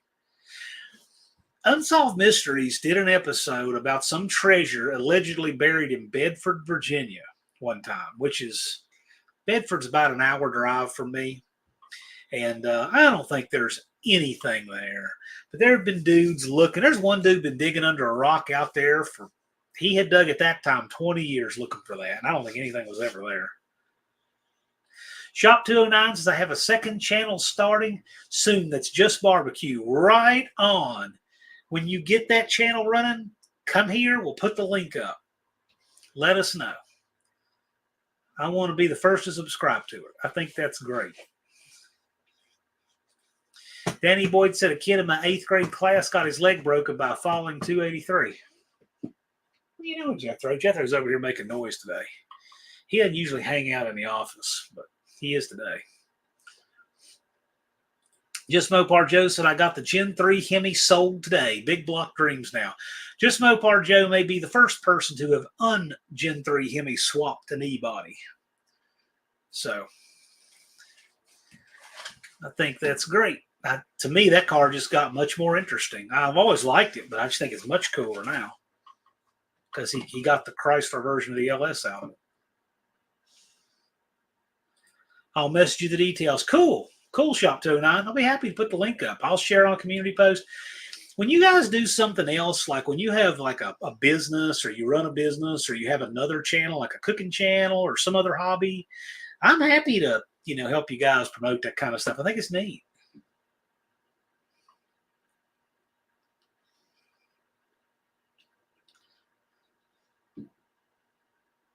Busted Radio says we've invested so much time watching, we want to see it for ourselves. That's great. I think that's cool. BNR says if it's a junk jack stand, I won't use it. That is correct. I have some junk jack stands, these little flimsy things. But what I use them for is to put up like a rear end housing to work on it or something like that. I will not use those to support a car. But those little flimsy ones, that's what I do with them.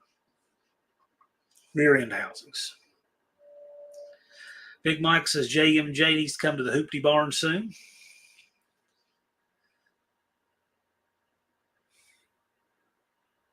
Shop 209 said I hit a hammer with a hammer once in a pick and pull. Bad idea. My dad warned me. I did that yesterday. Not the best idea.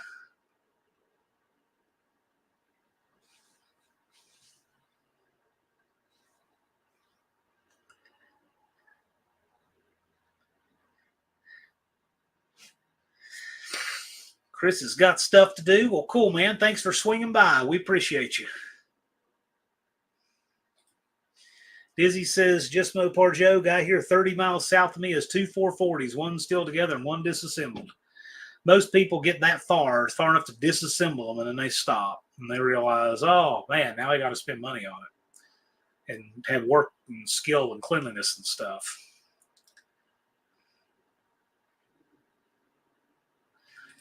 Cave Dave says, had to take a tire off my New Holland tractor and patch. It was a serious project.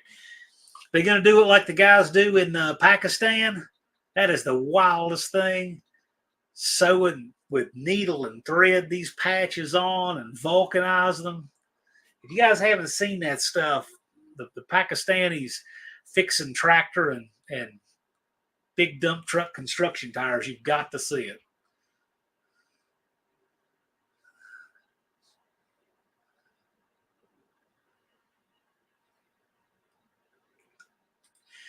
Tony says, no live feed tonight, setting up the new hat press.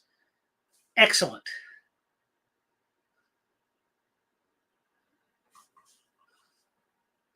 Danny Boyd says, hit a lawnmower deck with a mini sledge and got it working better.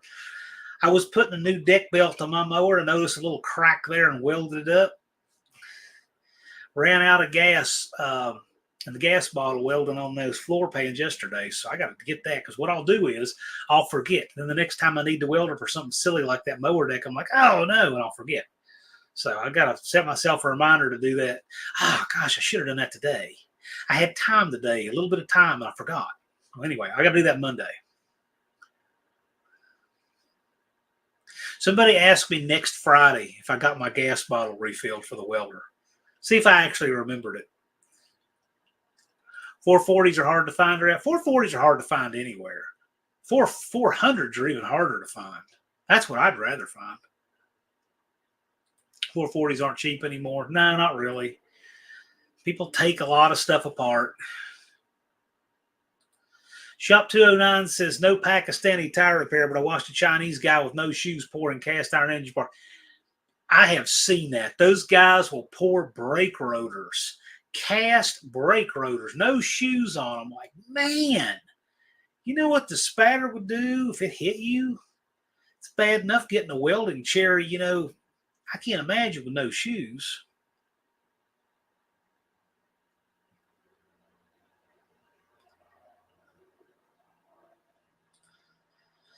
Dougster said, I picked up a 440 block and a set of 915 heads for $200 2 months. That was a good deal. LB Bruins Vince is in the house. How's it going, sir?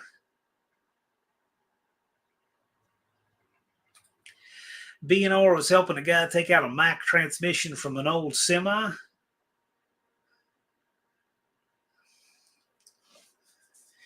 He pulled the jack back, slipped the input out, twin discs 900. That's about one of those trucker sounding sentences I've ever heard. I don't even know what you're talking about.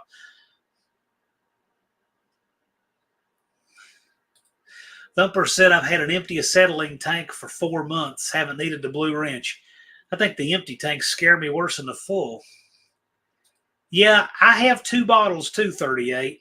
I went through one complete bottle, just like I went through 3/4 of a bottle in one day. It was a lot of welding. It was a lot of mess.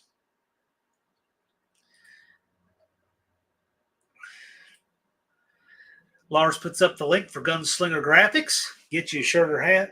Gunslinger Graphics does more of the merch for channels associated with the No Name Nationals than anyone else. So go over there and check them out. They also do work like our staff shirts, which I have this one in the office. Also, while I'm thinking about it, I don't know if I'll get this done before I go to sleep or not, but I'm going to have these in the store tonight. The No Name Nationals banners. And these banners were sized precisely off of JB's garage door.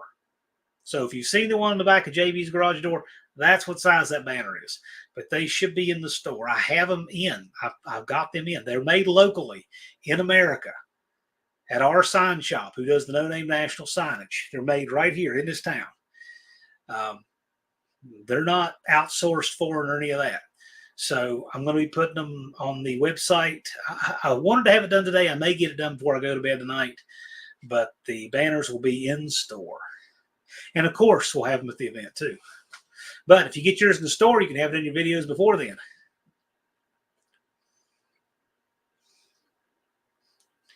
Captain Do says people are using propane instead of acetylene for weld heat and cutting.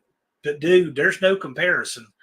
Oxyacetylene gets way hotter. You're not going to be cutting stuff in half with propane. You're shooting that solid stream of oxygen on your torch with oxyacetylene. Propane can't do that. You don't blame me if they don't fit, but that's the size of them. I need one of those banners. Well, I'm going to be putting them in the store, man.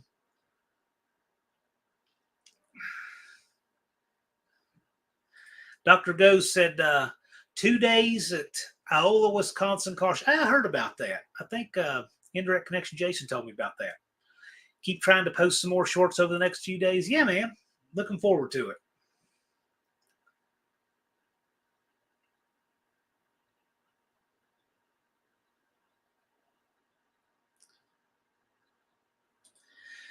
Dutcher said propane's to heat up parts. Wilburn is correct. Yeah, you're not going to be cutting stuff with propane. Shop 209 says acetylene is far better than propane or MAP. I've been using torch for 37 years. Yeah. The thing about acetylene is the stuff is scary because I think, 25 PSI or so, the stuff can explode. I remember when I took, it wasn't a welding class I took. It was right after that. It was when I was at, the auto tech program, they sent us over to watch a welding safety video. So we had to go next door to the welding shop. And in the welding video, I'd love to have a copy of this. Just I would like to see it again. I haven't seen it in 20 some years. They showed where this house had all the windows blown out of it, and it had all this just pink mist all over the inside. And then they told us the story. The dude who lived there found an acetylene tank at a flea market. And they only found the neck of the bottle with chisel marks on it, where he was trying to chisel it to get the neck out of the bottle. And he blew up his entire house, and I think they pressure washed what was left of him off the inside of it. So yeah, that stuff is, it's Friday, greater than 15. Yeah, I knew it was something like that. Anyway, I use it at 5 and don't use it more often than I have to, but I use it at 5. I was thinking it was 18 or 20, something like that. But anyway, yeah.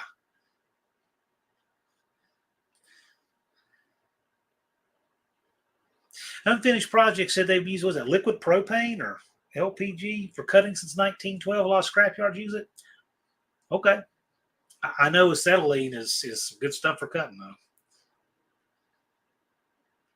Dougster said an old school gearhead lived by me, had his own acetylene plant. All he needed to buy was acetone. Oh, gosh.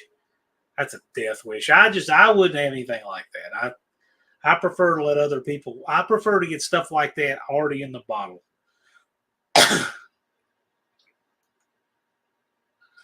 Acetylene is absorbed in asbestos mat in acetone. Yeah, right. It's in acetone. I knew that. Whew. And then there was the dude who took the little balloon. He wanted to do the demo. And so he took a cigarette lighter and lit this giant balloon of oxygen, and it made a flame. And then he was going to light a balloon this big with acetylene and make a flame. And instead, he wasn't thinking which gas he had. He blew up a balloon this big with acetylene and lit it. Blew the students against the wall, blew classrooms' windows out. Nobody died, but man. JB said, if you need a small torch set, look at the tote weld. Small unit uses MAP gas and oxygen. Yeah, I could see that.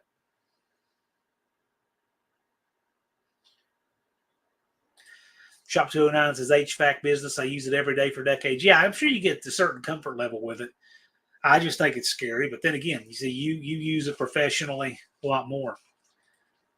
Shop 209 says use carbide and water to make acetylene. Actually, we were talking about that while we were working on those floor pans. A buddy of mine says he's done that. Dakota, what's happening? 38 POS Racing says, I know of a Buick with acetylene-powered lights. Yeah, we were talking about that too. Some of those really old lights that use that technology. Yep.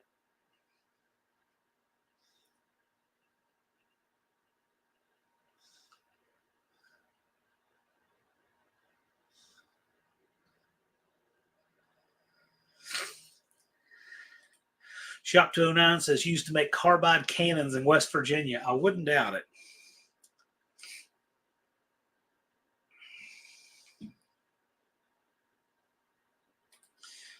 Thumper says, ever seen the truck that had several trash bags of acetylene go off in the form of static electricity? Oh, gosh, it's even scarier. Coal miners' lamps used acetylene? Yes. I did know that.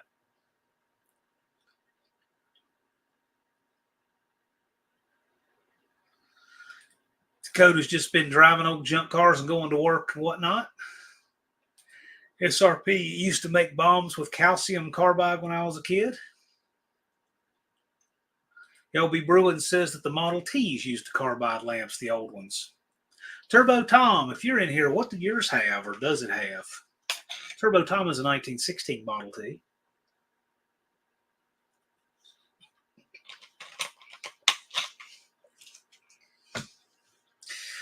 Dawn the One-Eyed Cat says, we grew up on carbide cannons.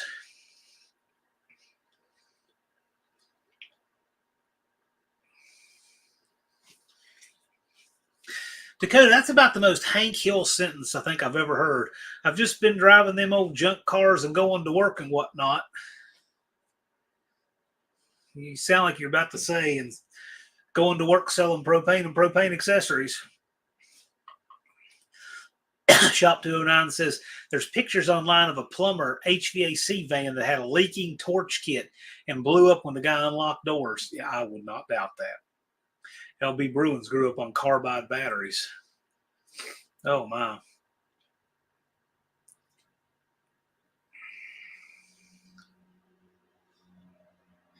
SRP says you can see who is from Appalachia in this feed. Okay. John, tell Dakota who Hank Hill is. No, because Dakota's smart enough to look it up if he doesn't know. And obviously he already does because he said, I can do a pretty good Hank Hill voice. See, there you go. Dakota's sharp Mexican spec. He's much sharper than most people his age. I can confidently say that. He's not really, well, that's why he's hanging out here with us on a Friday night and not people his age. How's that? I tell you what, see, he's watched about, that doesn't surprise me in the least. Hank Hill equals propane. That is correct.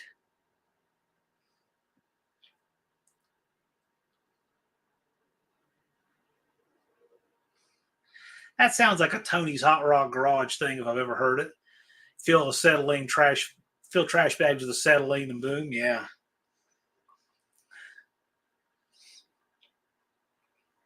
Speaking of Hank Hill and King of the Hill, I have read somewhere that they're rebooting that series, but it's different. This is going to be a sequel series where Bobby is 21 years old. So it's probably going to suck, probably will, but I've heard that it's going to happen. Maybe sharper than most 20-year-olds, but that doesn't mean much. Well, true, that in itself doesn't mean much, but you're definitely made of the right stuff. You would rather hang out with our demographic of 45 to 65-year-old guys. So you're definitely not wired like most youngsters, that's for sure. He's Good Time Garage says propane and propane accessories. Yes. Danny Boyd says, I never watch TV anymore.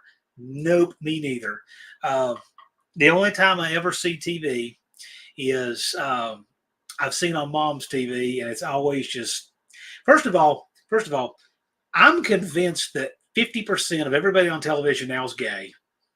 I just think that's what TV has turned into now for whatever reason. I don't know why, but that's why they want to put you on television, I think. I don't know. Dead Pedal Motors says, hey, everyone.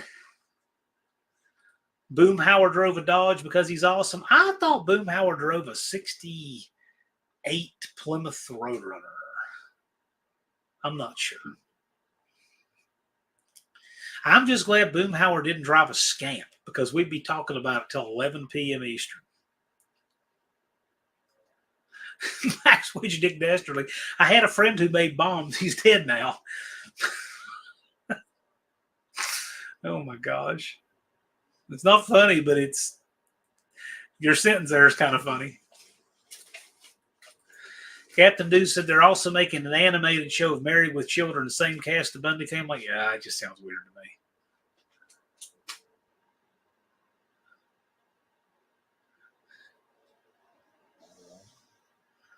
Here's your quote from Boomhauer, courtesy of Lars. Boomhauer went one step further than not having any punctuation. He didn't even have the space bar. Boomhauer had a Cornet. Yeah, okay. Well, I was thinking he had a 68 Plymouth because the drawing, the artwork on King of the Hill was good enough that you actually had that much distinction. Like you could very clearly tell Hank Hill drove a Ford Ranger. I think he went from a Ranger to an F-250 or something like that. Dust Devil says, I want nitrous and nitrous accessories. Yes. Sort that thing out in A, and then maybe we'll see it on the bottle. Boomhauer's first car, 66 Mustang, drove in the reservoir. Yes, that's right. That's right. That's a good series. I always liked that show. Dakota says if it was today, Boomhauer will be trading it for a Prius or something like that. Well, it's a good thing it's not today. There's so much good stuff like that we better be glad it was made when it was. Unfinished projects at Boomhauer drove a four-door Scamp. LB Bruin says, I thought the guy who did his voice passed away. No, that would be Johnny Hardwick, the guy who voiced Dale Gribble. He's the one who died earlier this year. Yes. Joe, you missed it. We had about a 30-minute long debate on whether or not the Scamp came in 4-door and whether or not the Scamp was 108-inch wheelbase.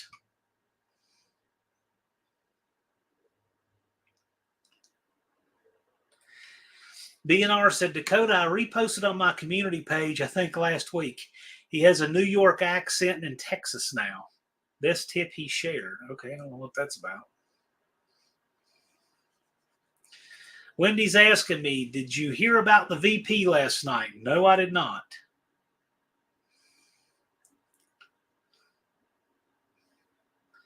Tom Petty, yeah. So, can't remember that cat's name off. Lucky, Luann's husband, yeah, he died. So Tom Petty voiced him.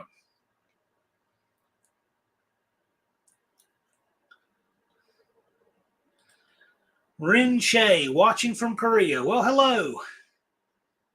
Welcome to our goofy car-centric chat that we have here. Captain Dew said Boomhauer drove a 68 Dodge Coronet RT, 440, column shift, and then it had a floor shift. Well, good. Well, I'm glad Boomhauer was able to make that swap. Yeah, Mike Judge is making a new one.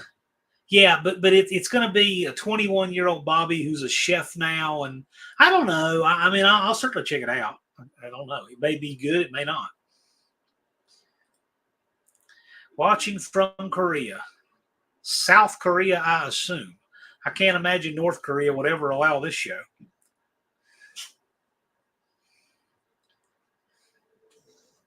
Yeah, that's right.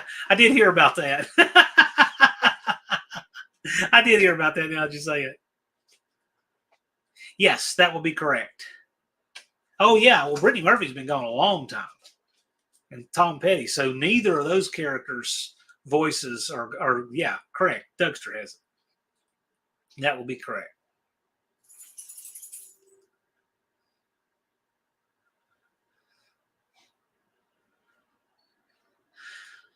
Dakota says, lucky trip to the puddle of pee at a gas station, got a $50,000 settlement. I couldn't live through that to even get the settlement. So,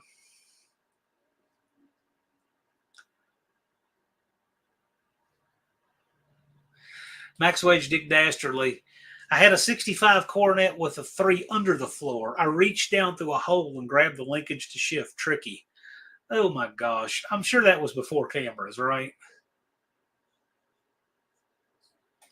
Yep, Tony, we'll be talking about it. With 68 days, 2 hours, and 2 minutes, we certainly will. South Korea host, of course. We are not Little Rocket Man approved here.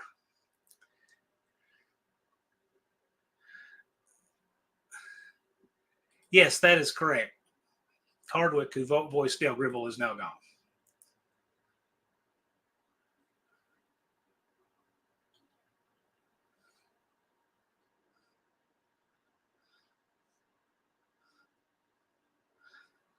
And Unfinished Project puts up the link to Rin Che's channel. Uncle Tony's Garage in the house. What's going on, Tony? Scamp is a 111-inch wheelbase dart body with Valiant front sheet metal. Well, that was the prevailing opinion here. So, but there were a few people who insisted otherwise, but that is what I've always believed.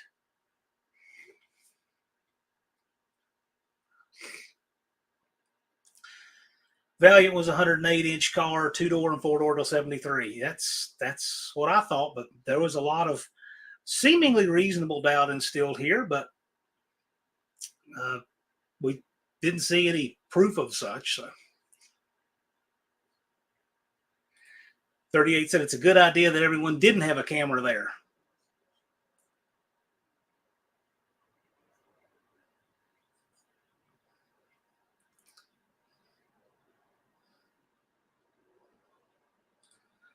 Dakota says, I put Kim Jong-un on my thumbnail about Chinese parts. Got many people fired up. I remember when you did that.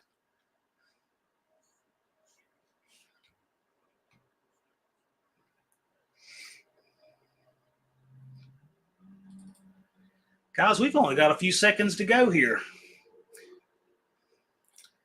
Tony says 74 to 76 Dart sedan with Plymouth sheet metal. That sounds about right. I was sure on the earlier ones. I missed a 23,000 miles 71 Scamp one time with a 6 and automatic, dirt cheap. But anyway, didn't we all? Guys, we're at our time. Thanks for coming out. I will see you guys again next Friday. Don't forget to catch Wednesday Tech Talk. And we'll be having some interesting stuff coming up because time is short. We're 68 days and exactly 2 hours. And with that, you guys have a great weekend, and we'll see you next Friday.